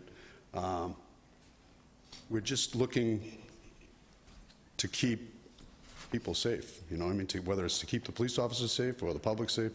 Our entire operation is based on public safety and keeping the officers safe. So, again, this whole process was different than it has been in the past, and I know I think for the boards and committees, I think there's a value, I think as you said earlier, there's a value in seeing what was requested versus what we came back with. And, and I understand the fiscal realities, and I understand the other needs of other departments, but, I do have confidence in the town administration, the town manager, and the CFO, and I trust them, and I believe that we will get to where we need to get to, and we'll continue to do the best we can with what we have. So I'll be happy to answer questions at this point. I don't have a presentation for the communications, their budget is largely, we can go through it, obviously, but. Questions? Yeah, the 4 patrolmen that was originally requested, in your opinion, is that was that kind of like your dream scenario, or was that somewhere in the middle, knowing that you probably weren't, like, what, in your mind, like, what is the need? You know, I watched Chief Coleman with the fire department do this for years, where he would come up and say, our call volume's going up, and we can only, and, you know, I agree, like, we've got this duty to do all of this for all these different departments, and everyone needs more money, but it's all fun and games until your family's trying to call the police, and you didn't spend the money where you needed it to, or your house is on fire, and you didn't put the money into the fire department. So, but I guess what I'm getting to is, what is that for? Do you think adding those 4 people would get you to a place that you need to be, or is that just like the initial ask? Like, what's your kind of goal for what you would see? And then kind of a follow-up to that is, I know that with fire and I just, they're not the same, but they're as similar as I can get. I can't really compare you to the library. I'm sorry, they're not the same thing. So I know with the fire department and our town, other towns, there's been different grant programs and things where they'll come in and can help subsidize adding people, and it helps us in the short term to kind of slowly implement that into the budget. So by the time that grant period ends, we've acclimated to that, and it's not as big of a hit. Is that something you guys have explored, or something that we're in the process of exploring, or? Yeah, I mean, great questions, right? Those are great questions. So there currently are no police hiring grants. In the past, we have applied for the Cops Fast grant through the cops offices, or DOJ. We were unsuccessful both of those times that we did apply in the past, but it's not even being offered currently. Okay. So that wasn't an avenue that we could look at. The 4 patrol ask was in my opinion, a very reasonable and even somewhat conservative ask for what we're seeing in the increase. Again, I've harped on the increase in time spent on calls, but when you start when you start looking at the number of the hours, additional hours actually spent, what happens is it takes away from some of those other,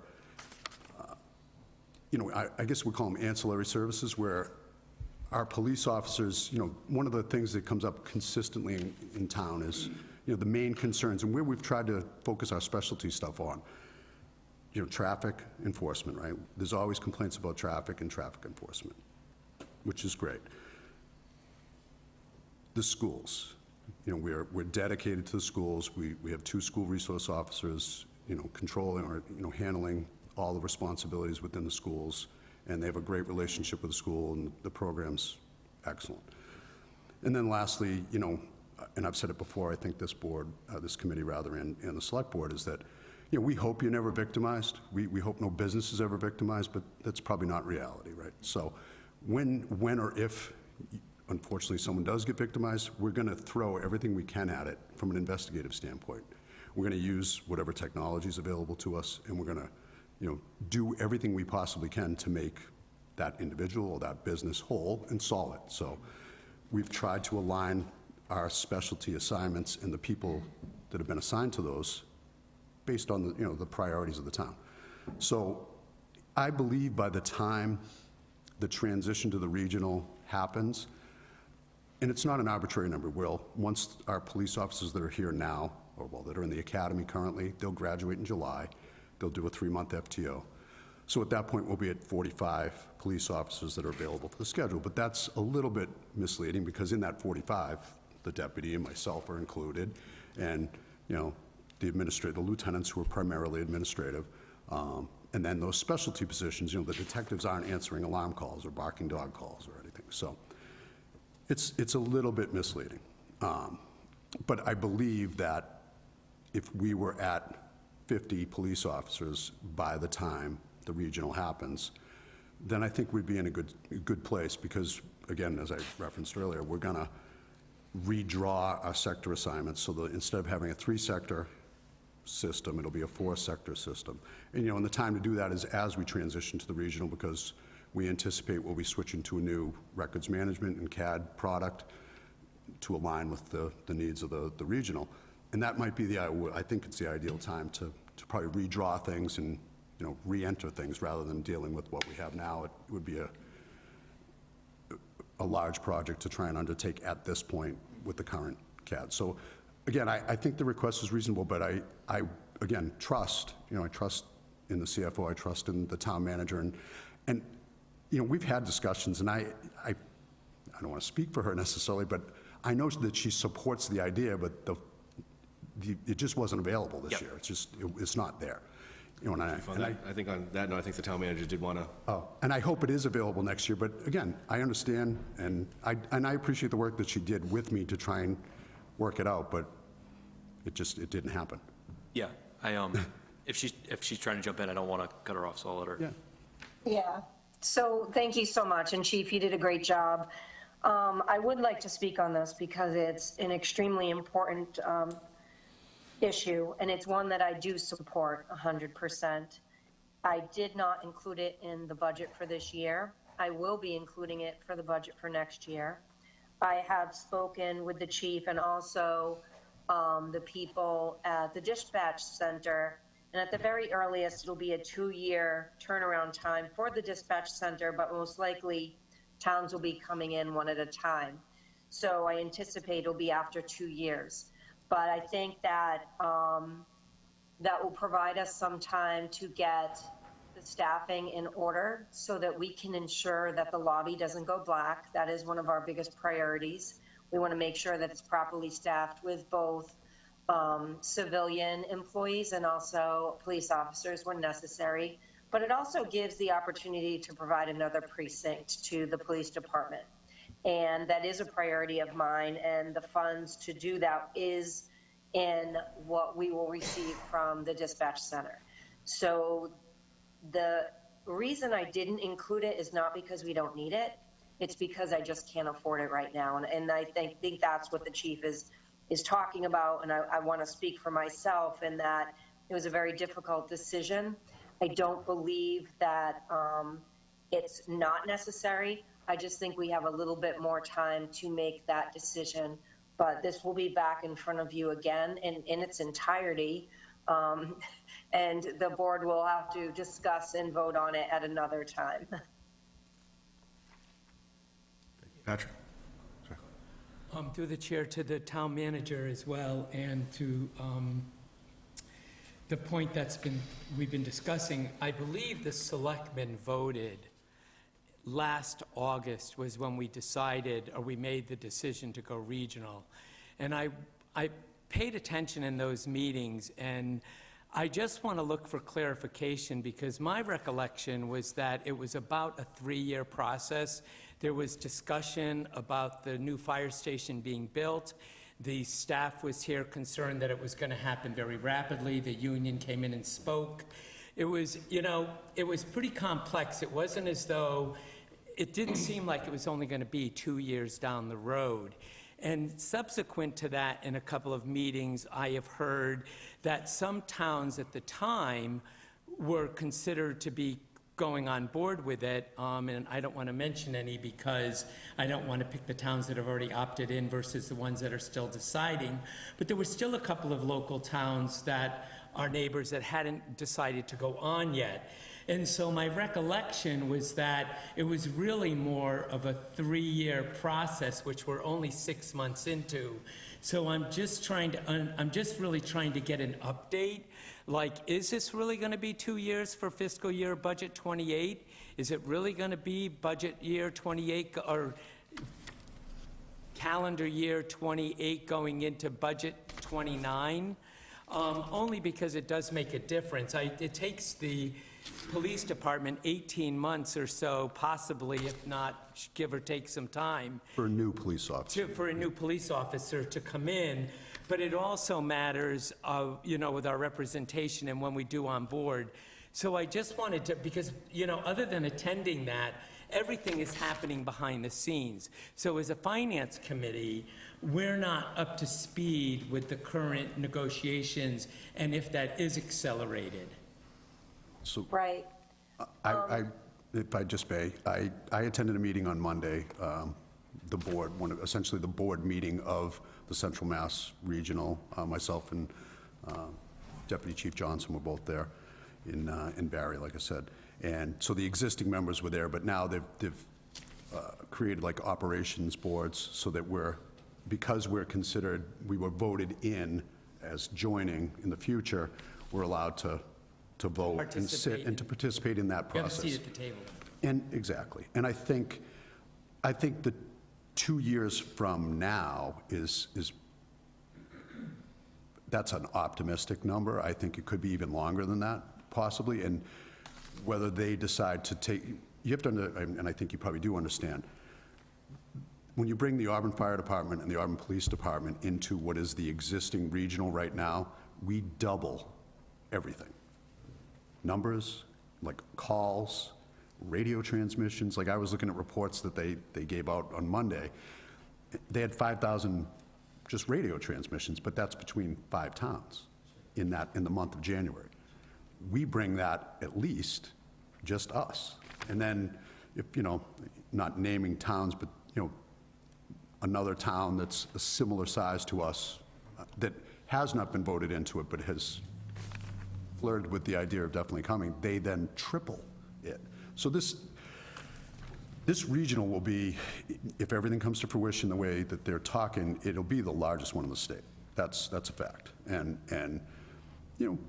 I'm glad that we're involved in it. I still believe in the program. I still believe that it's a great opportunity for the dispatchers. I think it's a chance to professionalize things. It gives them great career opportunities, all the things that we spoke about at the meetings. It also separates out, for our purposes, police and fire, dispatching and call taking, right? So that it's just people dedicated only to police or only to fire for at least that particular time. So there's no commingling, so to speak.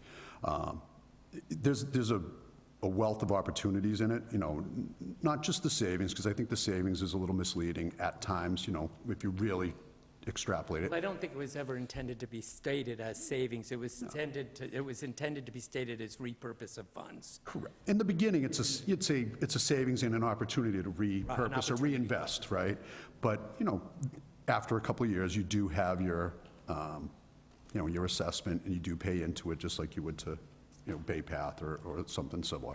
So, but I still think it's a great program. I still think there's just the amount of logistics that still remain to be worked out and figured out.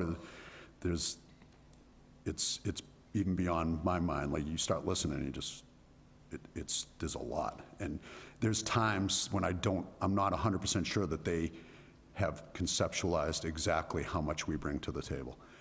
And that sounds a little, full of ourselves. But the reality is like just the numbers alone, we double their existing everything. Not just personnel, but just call volume and just everything. So it's a large undertaking, and it's going to take a while. Did Ms. DeVecchio wanted to add as well before I continue, because I know she was almost ready to speak? Yeah, I didn't mean to interrupt her, sorry. Sorry, Dory, did you have something to add to? Yeah, basically, the chief just, discussed it. I think it's important for everyone to know that there are a lot of moving parts with this group that we're part of now.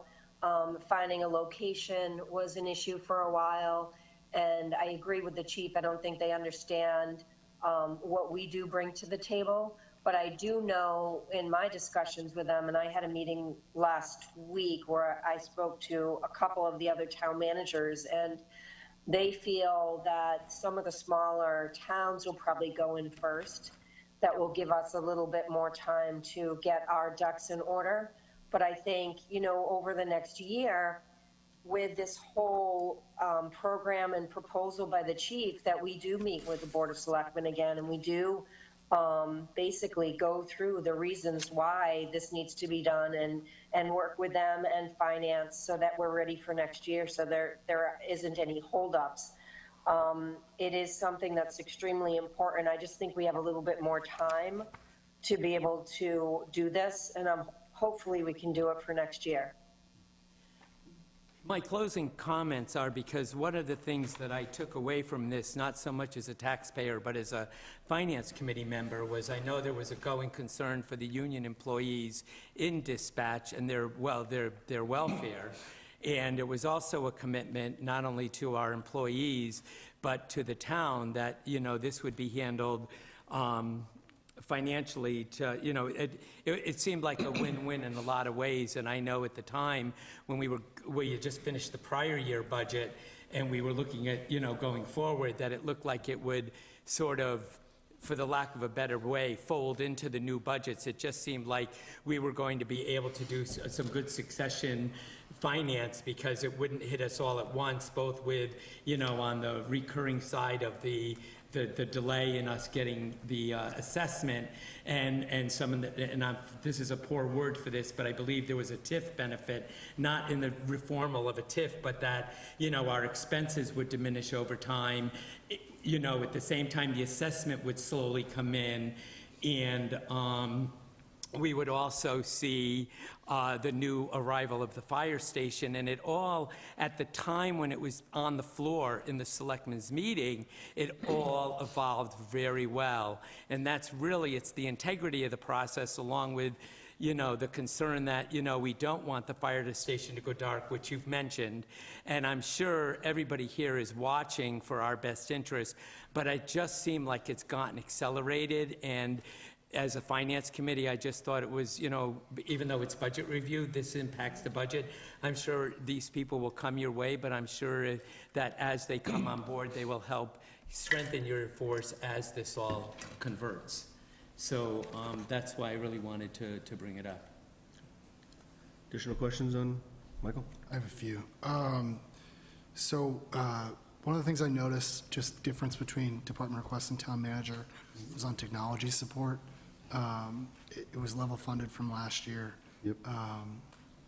It does look like we've spent not very much so far this year, which I found surprising. I don't know if that's just timing of bills or...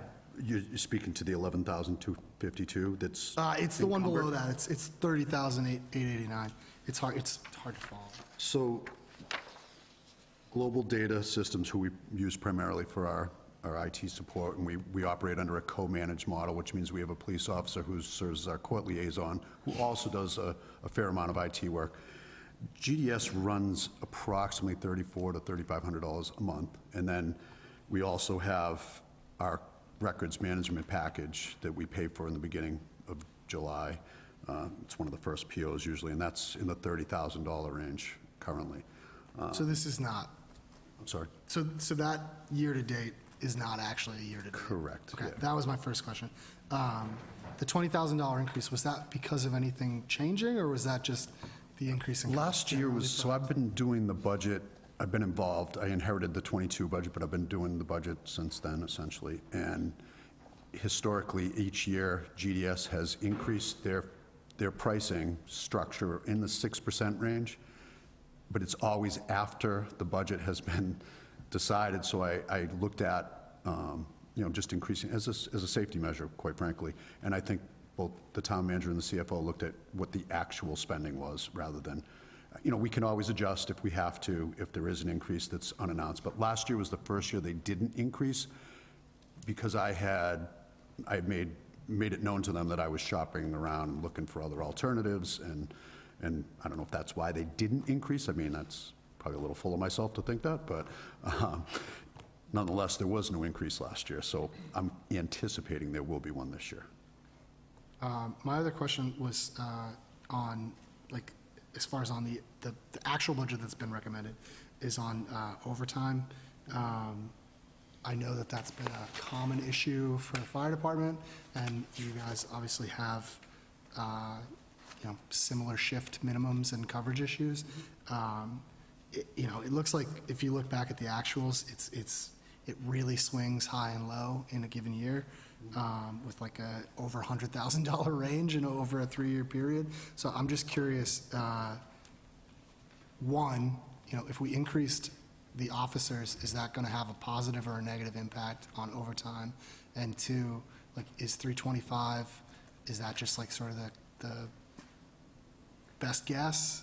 Like, how, you know, obviously you can't Yeah, I mean, anticipate injuries and. I don't like to guess generally, but I think it's based on the idea, you know, what we have. You know, as I've explained, we have more police officers doing more things at a higher rate of pay, which generally will, and I know that the overtime issue has been, matter of fact, the fire chief and I met today, and I actually obtained a better understanding of how they do some of their overtime things. So, because despite being in this town for 29 years and a police officer for 33, I didn't know how exactly they did. Like, I know how we do things, clearly, but I don't know how they did things. Not that it necessarily changes the... Hopefully you guys shared some best practices. Not that it changes the, you know, the computations or anything, but just the way, you know, the way I looked at it, generally our overtime, it fluctuates dependent on, you know, towards the end of the year, at the end of the fiscal year, you end up with more vacation time, more leave time usage, so then the Someone happens replacement... to be injured at that time. The too, then you just replacement, get nailed. yeah, knock on wood. We've had mostly winter injuries, thankfully. But, you know, my admin has now adopted the saying that I've used over and over, and I said, this is not sustainable. Because I look at the overtime every week, and I'm like, this is not sustainable. So I like to see it at $4,000 to $5,000 a week at most, but there are weeks when it's 18 and 17, and, you know, for various reasons. And there's, you know, just like the fire department, we track overtime in probably 30 or thereabouts categories. So we know if it's a shift replacement, or if it's an admin service, or an investigation, whatever the case. So I believe that as of right now, that number is good. And actually, I think at one point, the town manager and CFO had reduced it, but then restored it up back to 325, you know, when we went back and forth in the request and the manager. So I'm going to say that, you know, I mean, hiring other, you know, other police officers, you know, on its face, it should, you know, I don't want to promise, but I think it should impact overtime. Increasing minimum shifts also has a... Right.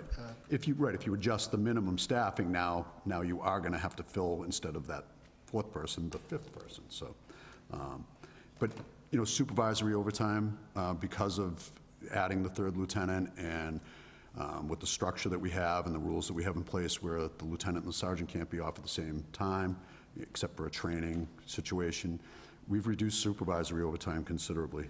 That's great. I had it in one of my pages, but it has achieved the desired effect, basically, as far as the supervisory overtime, for sure. So, and then to get back to the sort of the staffing issues. So one thing that I really appreciated, Deputy Chief Johnson of the fire department reached out to a number of like neighboring communities on the overtime issue and provided a lot of information. And I don't want to pretend that was probably an easy endeavor, but from a staffing perspective, like, you know, just based on some very quick research that I did, and it is Google level, not particularly in depth, but it looks to me like our budget and staffing is higher than communities that are similarly situated. I think part of that is probably call volume, where we're located, but I guess what I'm trying to say is, for me at least, to support hiring, like, that's the kind of information that I'm looking for. The staffing survey is great, but it's mostly based on like national averages. It's, you know, all the numbers that I was able to find in again, my quick Google search are like national or statewide. They're not really talking about similar communities. And so I'm curious, I guess, which communities do you guys think are similar from a like population, budget, and complexity and volume of calls perspective? And can we talk to those communities and get a sense for what their staffing are, whether they're happy with it? Because just seeing the numbers, like $400,000 for the officers is a big number. And, you know, your budget, some other departments are going up by higher or lower percentages, but a 4% increase with the ask of 11 is a big increase on what is already one of our like four biggest budgets in the town. So I guess that would be my ask, is like, can we start doing that outreach? Can we try to get that information, understand where we're at relative to truly comparable communities? I walk every morning when I can, when it's not super icy or whatever, like this morning. But I try to walk every morning, and the thought process, gain some clarity and just kind of start the day with a clear mind and everything. Inevitably, though, work stuff pops into my head, and I start thinking about work things as I'm walking. And one of the things I thought about this morning, actually, was, I have to ask Glenn what communities he used when they did their overtime. He put together an awesome report, and you should just steal it from him. Because I remember you would ask, I've been at those meetings, you would ask the questions, and I'll just say, like, the chairperson had. My mediocre research essentially involved, like, the state has a database of, like, town budgets. Right. So I just went to towns with budgets 10 to 12,000 higher and 10 to 12,000 lower, because theoretically those towns should be around the same area, right? And I even manually pulled in some population data, but some of these are wildly inconsistent, I think, with our needs. Like, there are communities on the Cape where they may have a 14,000 population, but in the summer it might be 50 because of vacation, whatever. But, like, at least locally, and sort of like South Coast, there were some communities that I think are relatively similar. Like, Grafton shows up almost every time. Longmeadow, East Longmeadow, Northborough, like those are the communities. And again, I have no idea from a call perspective if they're similar volume, similar complexity, but they struck me as similar populations, similar overall budget. Like, let's try to get a sense from them of what they're doing and what we can do. And then the last question, which I promise is actually my last question.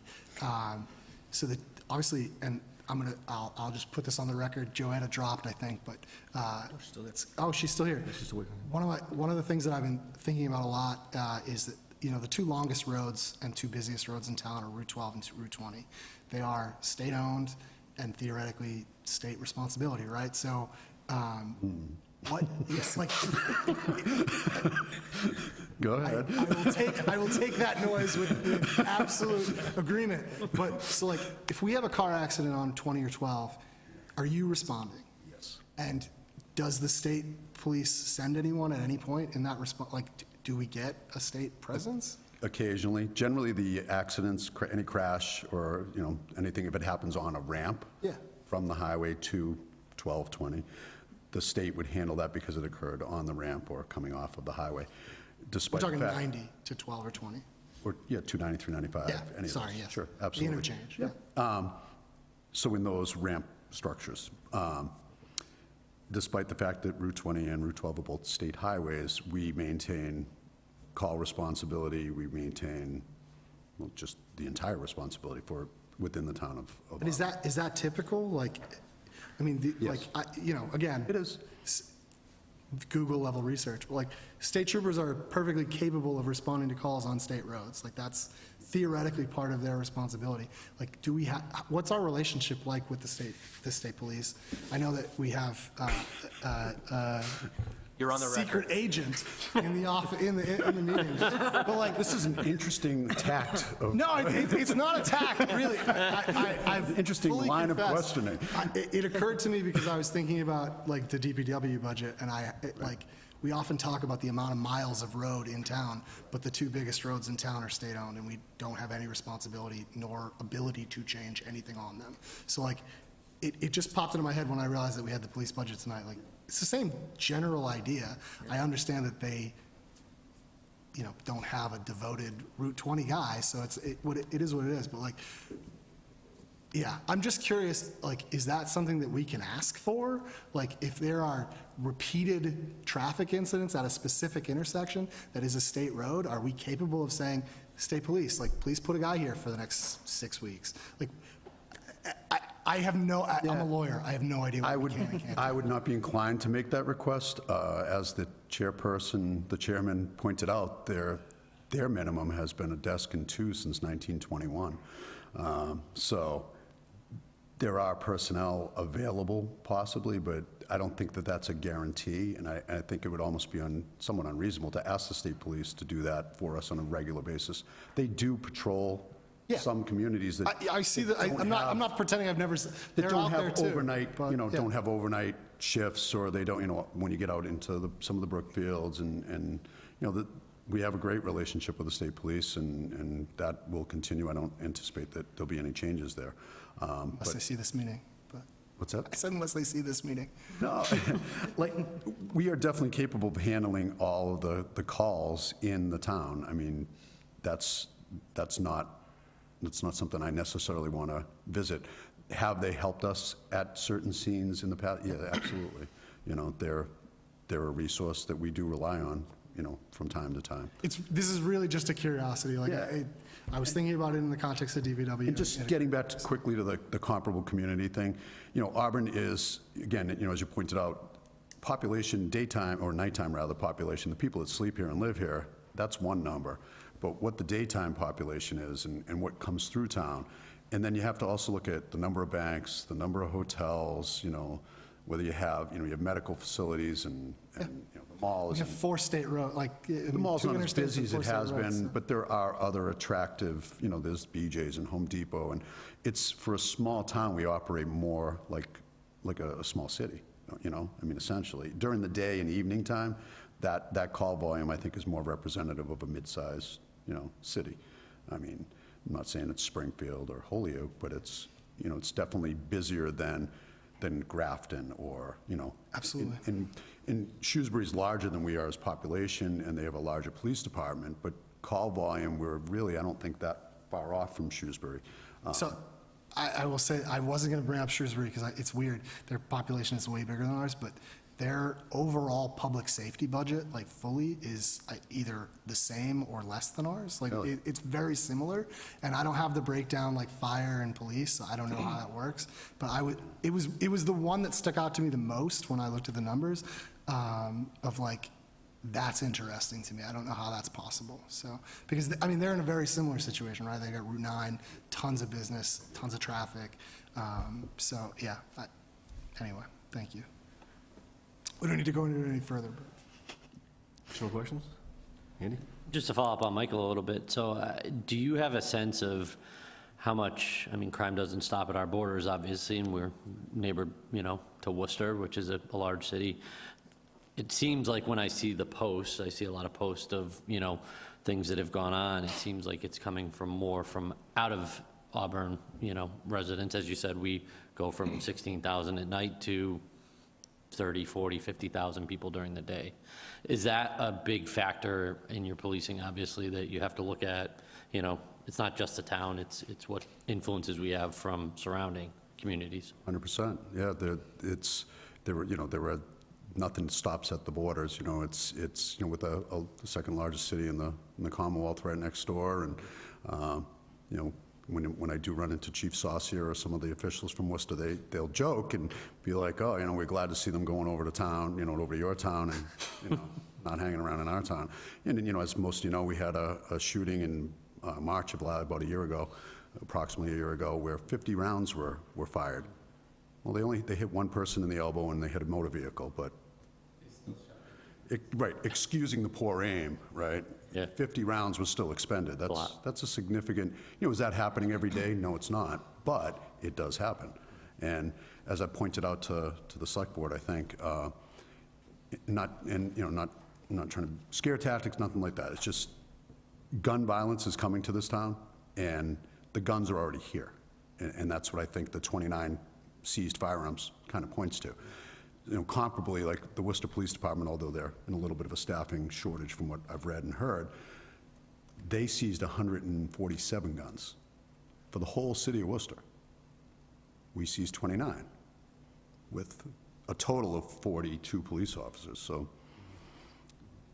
I'm not saying it's the OK Corral, but, you know, we are definitely starting to see a lot more of that activity, a lot more gang-related things, a lot more. So you have to be prepared for those things and those kinds of possible outcomes, so. And then just for a point of clarification for me, so the idea to add the four patrolmen, that is to go to a minimum staffing of 4 patrolmen and a sergeant? And then the precincts, you want to go from 3 to 4, is that to make it an easier patrol for the patrolmen, like a smaller area? Yeah, so in order to, just quickly, the way the sectors are drawn currently, like this sector, what we refer to as Sector 1, runs from on Route 20 from the Oxford line all the way to the Worcester line. And it encompasses all of the neighborhoods, you know, Prospect, South Street, all the neighborhoods that are, you know, on that high All the way end back, yeah. of Route 20. So if you start at the Oxford line and check every business all the way down Route 20, and then stop and then turn around and check all the businesses going back again, you're only going to hit them twice in a shift, and that's all you'll be able to do. And so that presupposes you'll not have a call. There'll be nothing else that draws your attention away where you have to back someone up. So we'd like to be able to kind of make it kind of bisect the town and split it into 4 quadrants that way, rather than, you know, I wasn't part of the discussion that drew the sectors the way they are. I'm sure there's a reason for it somewhere, and that person is long since gone. But the middle sector is the mall, the high school, essentially the banking sector of town, and, you know, but this, in the hotel, so they all Financial kind of district is fall. what we're The calling it. financial district. Yeah. It all kinds of, it all sort of falls in that middle sector 3. And then sector 2 is, you know, the higher, like the Leicester Street, and the more residential part of town, essentially. So we would look to probably, again, bisect the town and make it a little bit more even.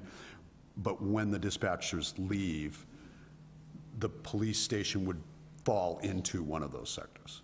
So, and again, the manager and I have talked about it. We don't want to park a police officer at the window, looking out the window waiting for someone to get there. That's not what we want to do.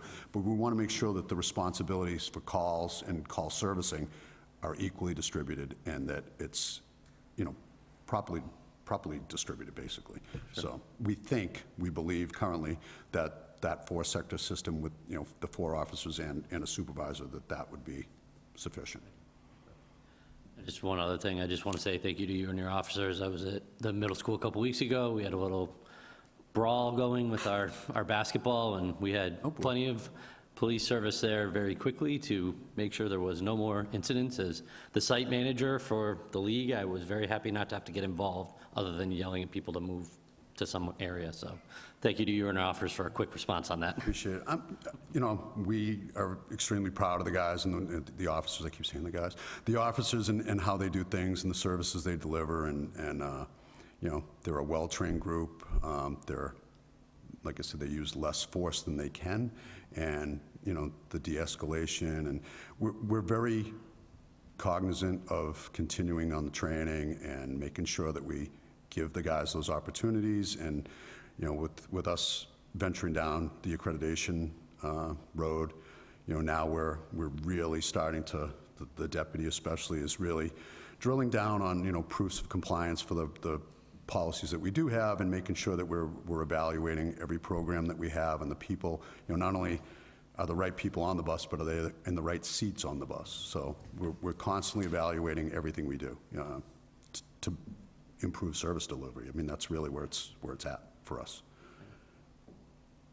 It's getting late, so I'm going to keep this quick. I'm but sorry. We've given, not you. You should see the list I have. But it's, well, I was going to say, just, you know, we've given everyone, I feel like we've seemingly given everyone who comes up here their flowers a little bit. So I just want to, again, you know, say we appreciate you guys. I mean this in no way sarcastically, but Officer O'Brien is bordering on celebrity in our house. I have 2 children in the school department and school district, and he's like a celebrity every time we pull They up. love the SROs. They love them. So, you know, fantastic stuff there. Make good decisions. I'm sure you've seen Officer McCarthy's stickers.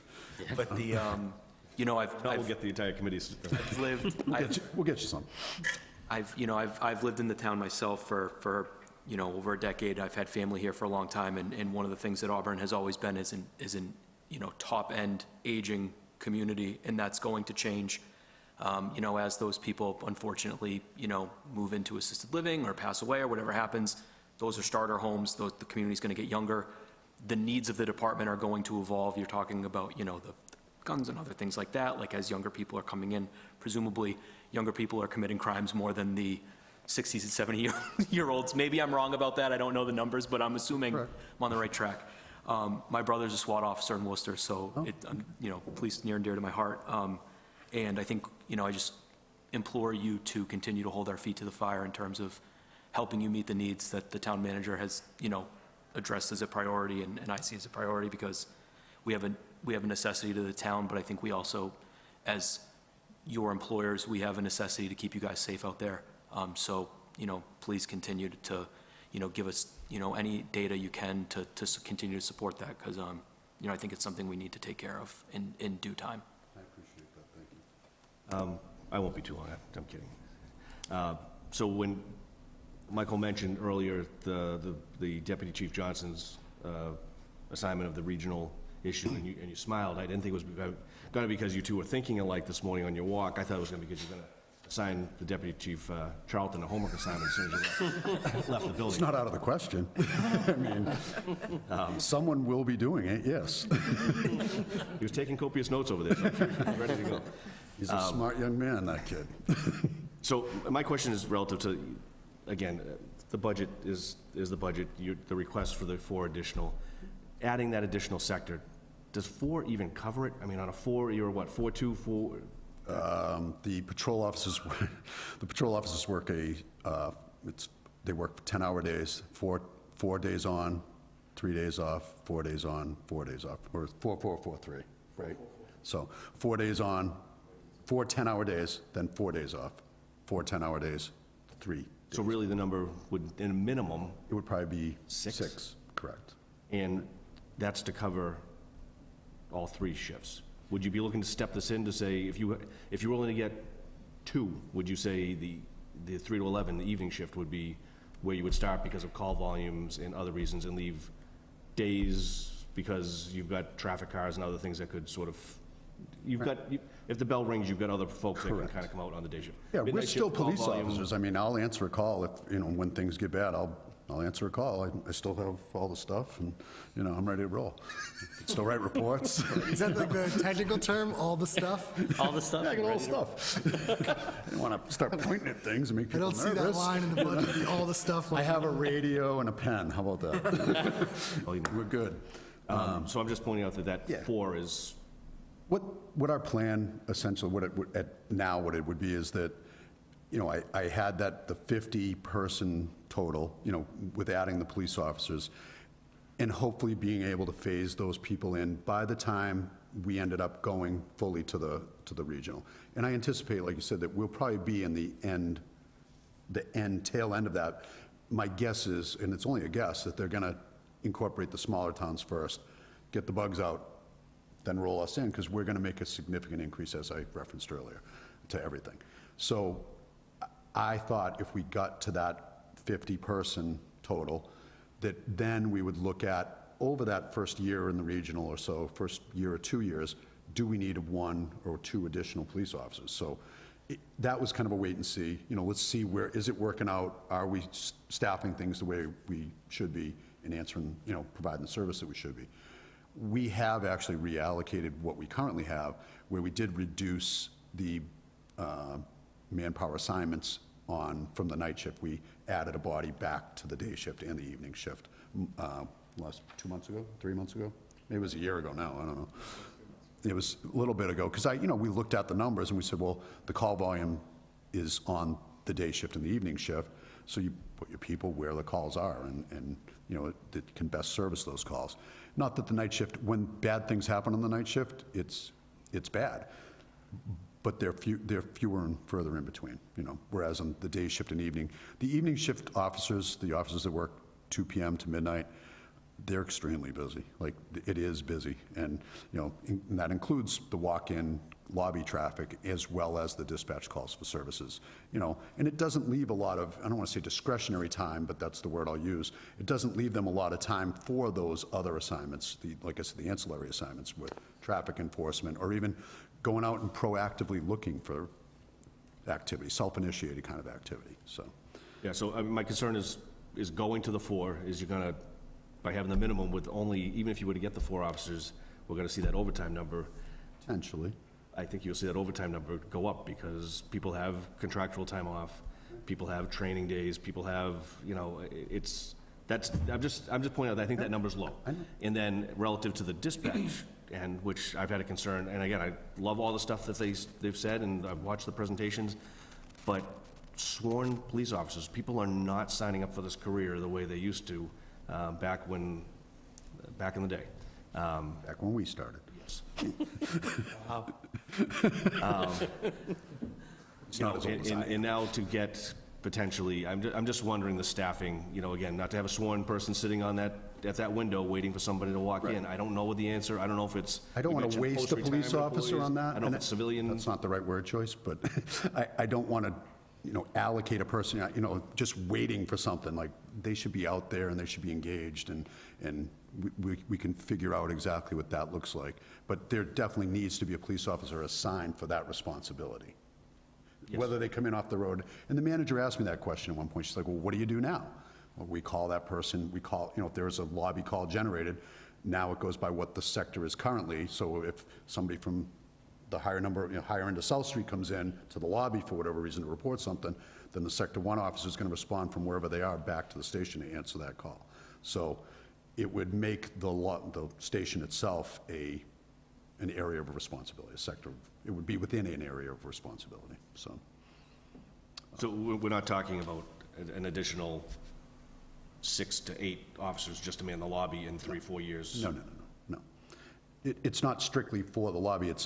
It coincides with the transition to the regional, and that is a portion of it, but it's really driven, and maybe I didn't do an excellent job of representing it, you know, in the presentation, but, you know, the presentation that I did provide, the written copy of it, the printed copy of it, those decisions or those numbers are driven by the data. They're driven by the call volume, the length of time that we're spending on calls, and just the increase in calls.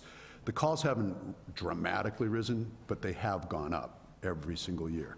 And, you know, and as one of the slides said, you know, the officers stopped almost 6,500, they made 6,500 motor vehicle stops alone, just self-initiated motor vehicle stops, above and beyond the calls for service and, you know, all the other things. So they're an engaged, active, motivated group, quite frankly. And speaking to the leave time thing, I mean, sometimes I liken the police hiring and almost to like professional sports. The people that we hire when they're new police officers, they're under like what I would consider team control to a degree, right? They only come in with a week or 2 weeks of vacation. We're paying them at a step 1 rate for the better part of 18 months, the 6-month academy, and then the full year after that. So 18 months, they're at the lowest pay rate. You know, and then incrementally it works up. But, you know, and that has a flip side to it too, where, you know, currently we have 10 police officers with less than 5 years experience. And 20, I forget what the percentage is, but a large percentage, I forget exactly what the percentage is, have less than 10 years experience total. So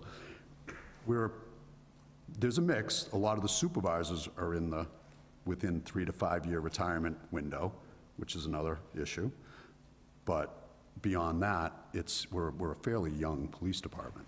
Does that make succession planning difficult right now? Somewhat. Yeah, absolutely. The potential exists for, you know, down the road, within a 5-year window where we could turn over almost every one of the sergeants, depending on what they decide to do, but they would be eligible to retire within 5 years. And my predecessor got very angry at me when I answered you a question about succession planning and retirement. And but I'm going to tell you the truth, and the truth is, within 5 years, you could lose 4 or 5 of the sergeants, which then results in younger police officers becoming supervisors, and then, you know, trying to train them up. So that's, you know, some of the things we're looking to do is try and get them involved in some leadership training to, you know, try to identify those people and give them at least a base to work with. I'm curious, you mentioned younger officers. We're finding, the department I work for, that the younger personnel like their time off more than they like to work. We used to just work all the time. So those shifts, I think, that's why I pointed to the overtime number too. Those younger officers, They don't like it. they want to They're take not as interested in it. they want to take their time, so, which means that we go to that minimum now, we're going to have to, you know, budget that for the future, that they're going to use their, you know, accrued and, you know, time they earned, but they're going to take it. And You know, yeah, you're 100% right. They absolutely value time off over, and, you know, you should know your audience, you know, and I'm speaking to myself. I should know my audience, and I should know my department, and I do know my department. And, you know, the first department meeting I had, like, you know, I encouraged all of them, make sure you have work-life balance, because I've never really had it.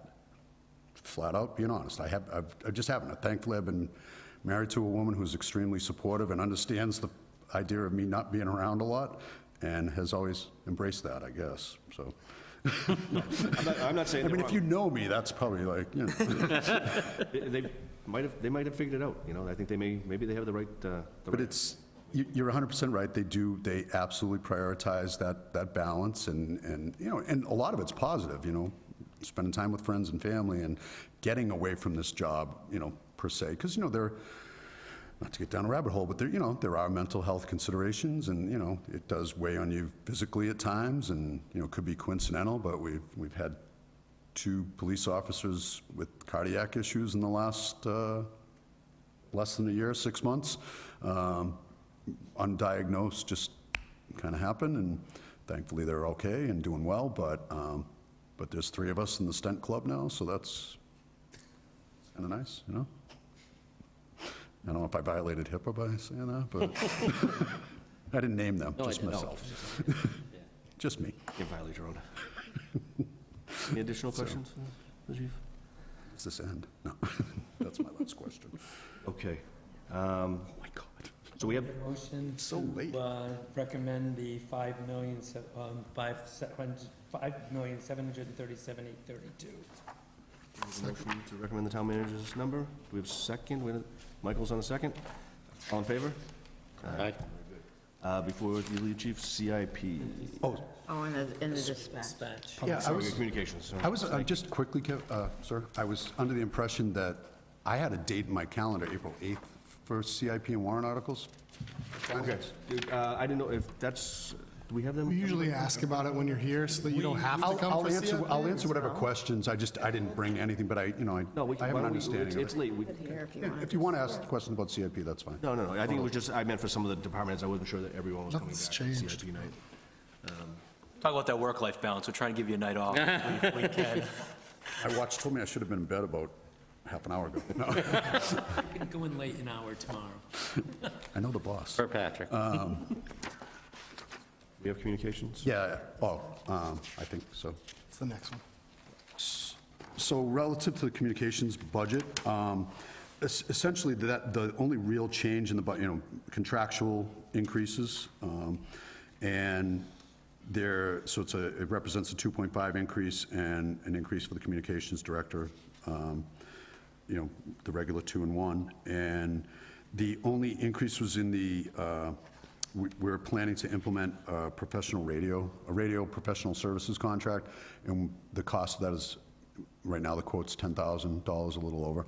So we anticipated sharing that with the, dispatch would bear $5,000, and then the fire department and we would come up with the other $5,000. So that was where that thinking was.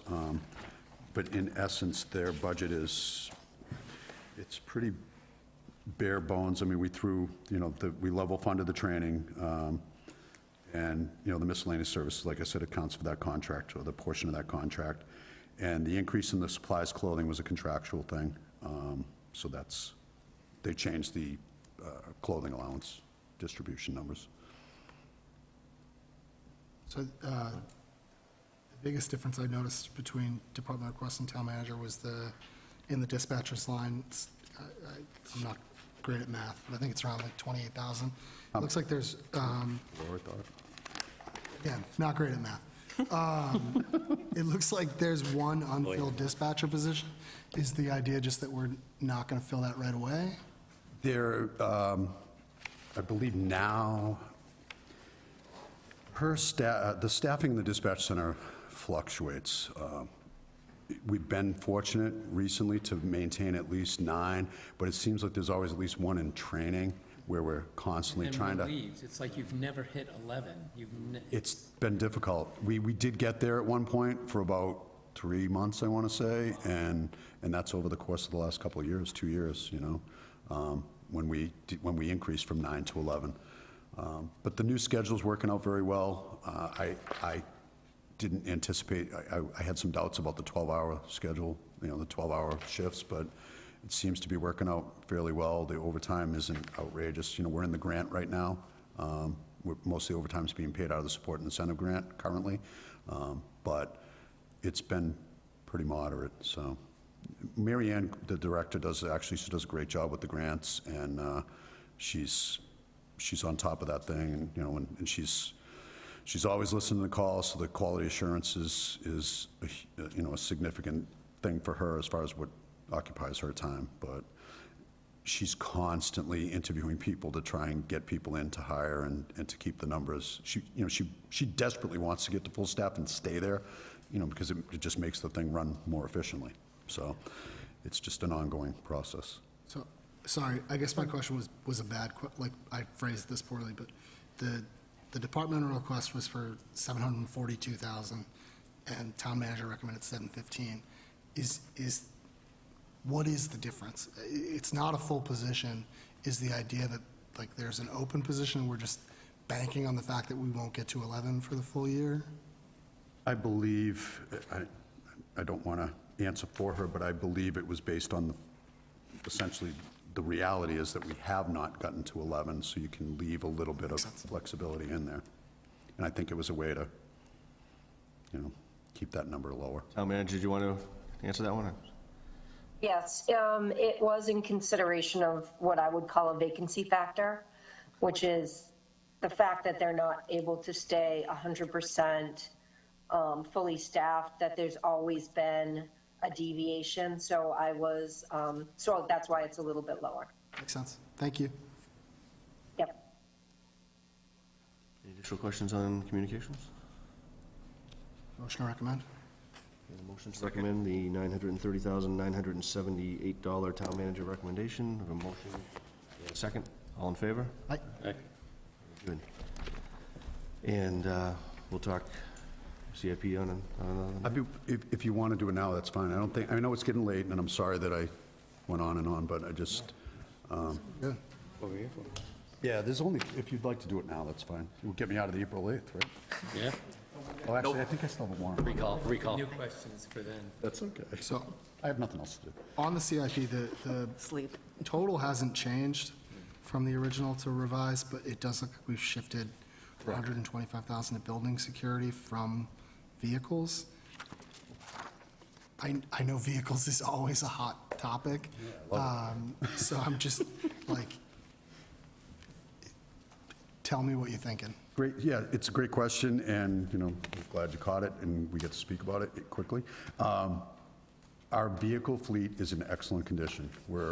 When Chief Lemon took over, he was able to, we undertook a borrowing with government capital, and we were able to infuse an extra 3 vehicles on top of what we were getting in CIP that year.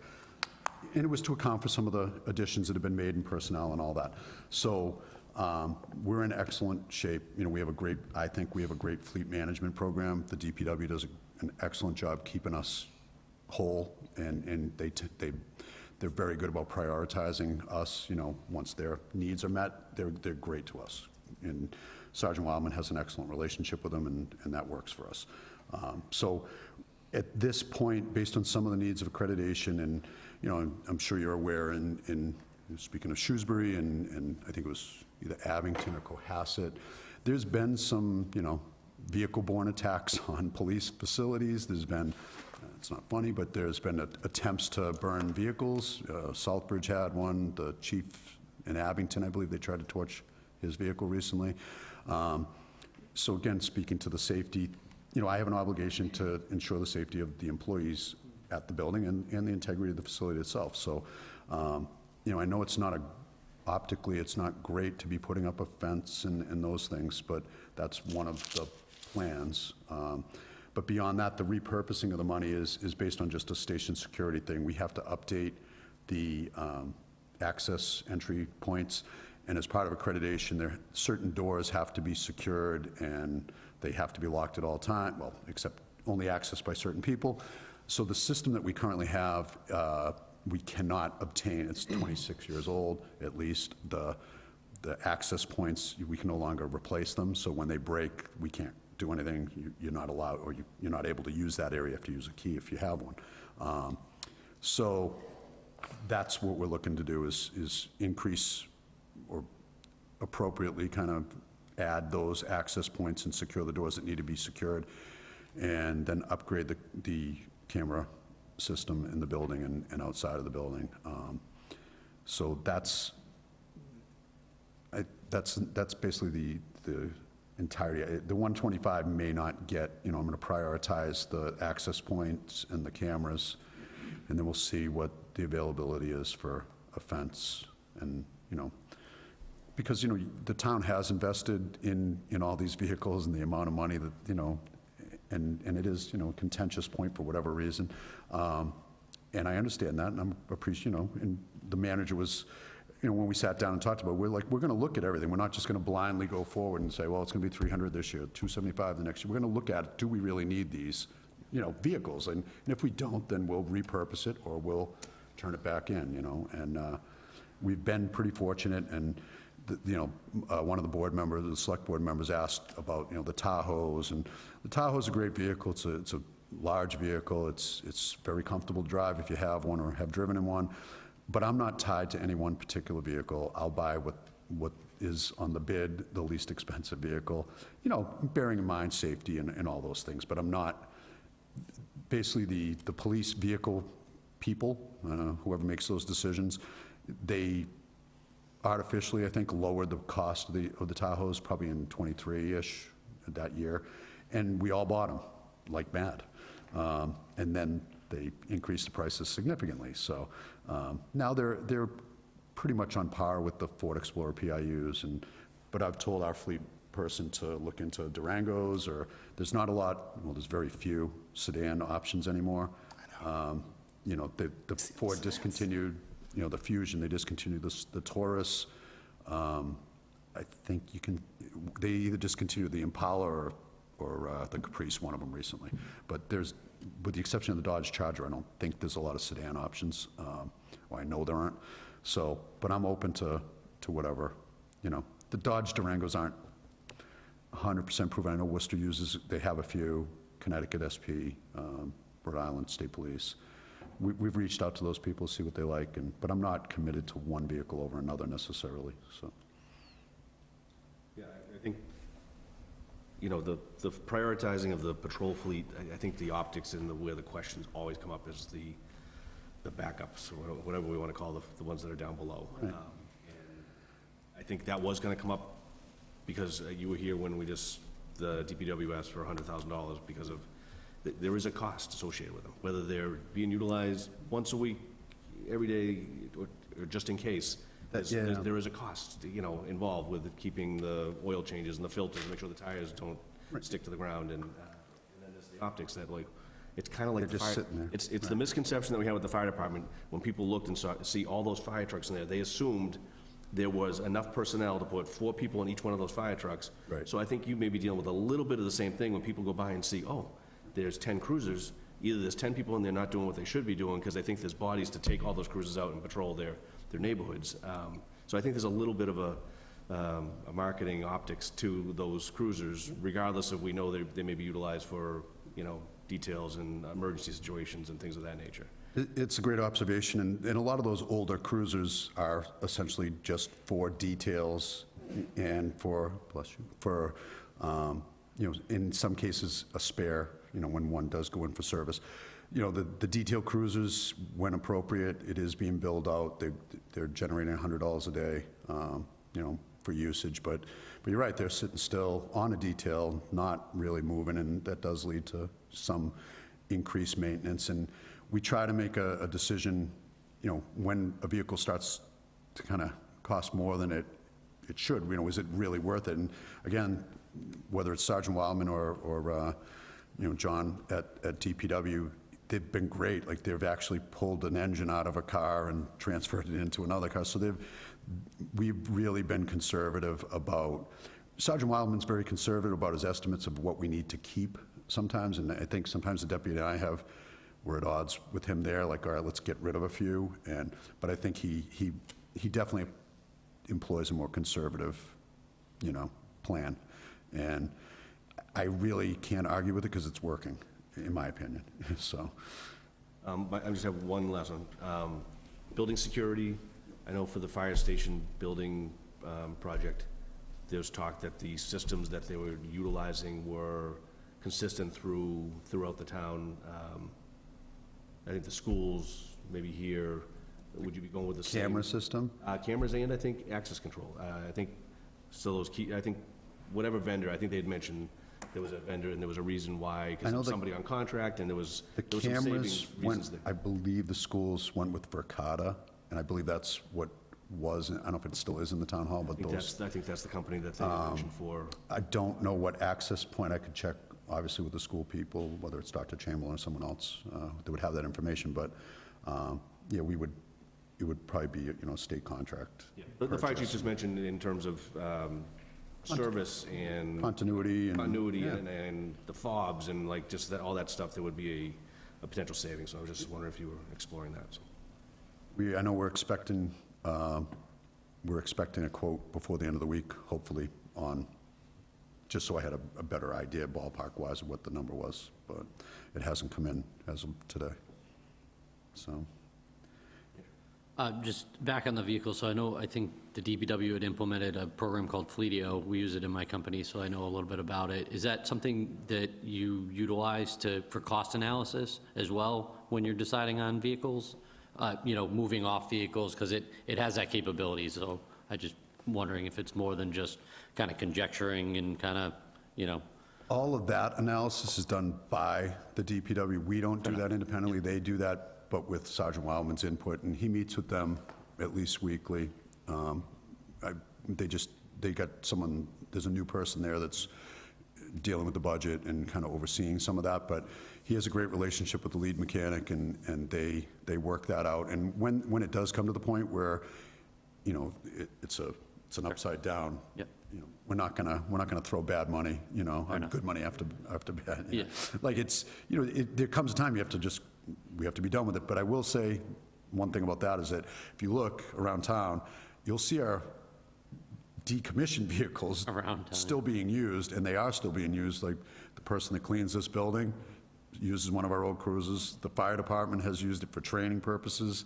They've put it in a lake, a couple of, so they continue to serve some purpose, even when they're decommissioned from our usage. So we're definitely exceeding the 3-year, 10,000, Yeah. we're getting, we're into the 10, 11-year period of some of the vehicles, And we have a good progression where frontline vehicles then become, out to a single officer, for one purpose only, and then they go back down to detail, and those evaluations are made before we make those decisions. So there's a borrowing, right, in 27 too, I believe? No, Yeah, right here, the 90? no, it's all free cash. Oh, it's going to be free. Okay. Well, that saves me some work. Thank you. That's it. Any other questions, CIP-related vehicles? I know it's not free. No, I didn't realize it was free cash. That's great. I appreciate your time. Thank you, Chief. Thank Thank you, you. Chief. Thank you very much.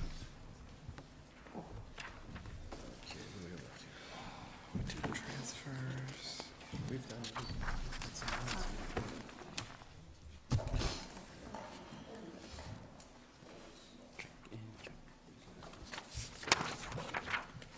The April 9th ones we've received, right? Right here, yeah.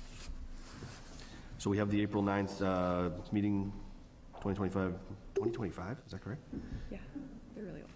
Well, okay. We have plenty of time to review the April 9th of 2025 meeting minutes. Hearing if there's no questions on that, other than accepting them? Consider them accepted? Okay. And we have not, so we'll be getting those, we'll look at the February 26 ones at our next meeting next week. Any questions, concerns for this evening? Motion to adjourn. Motion to adjourn, in a second, all in favor? All right, Hey. we're adjourned.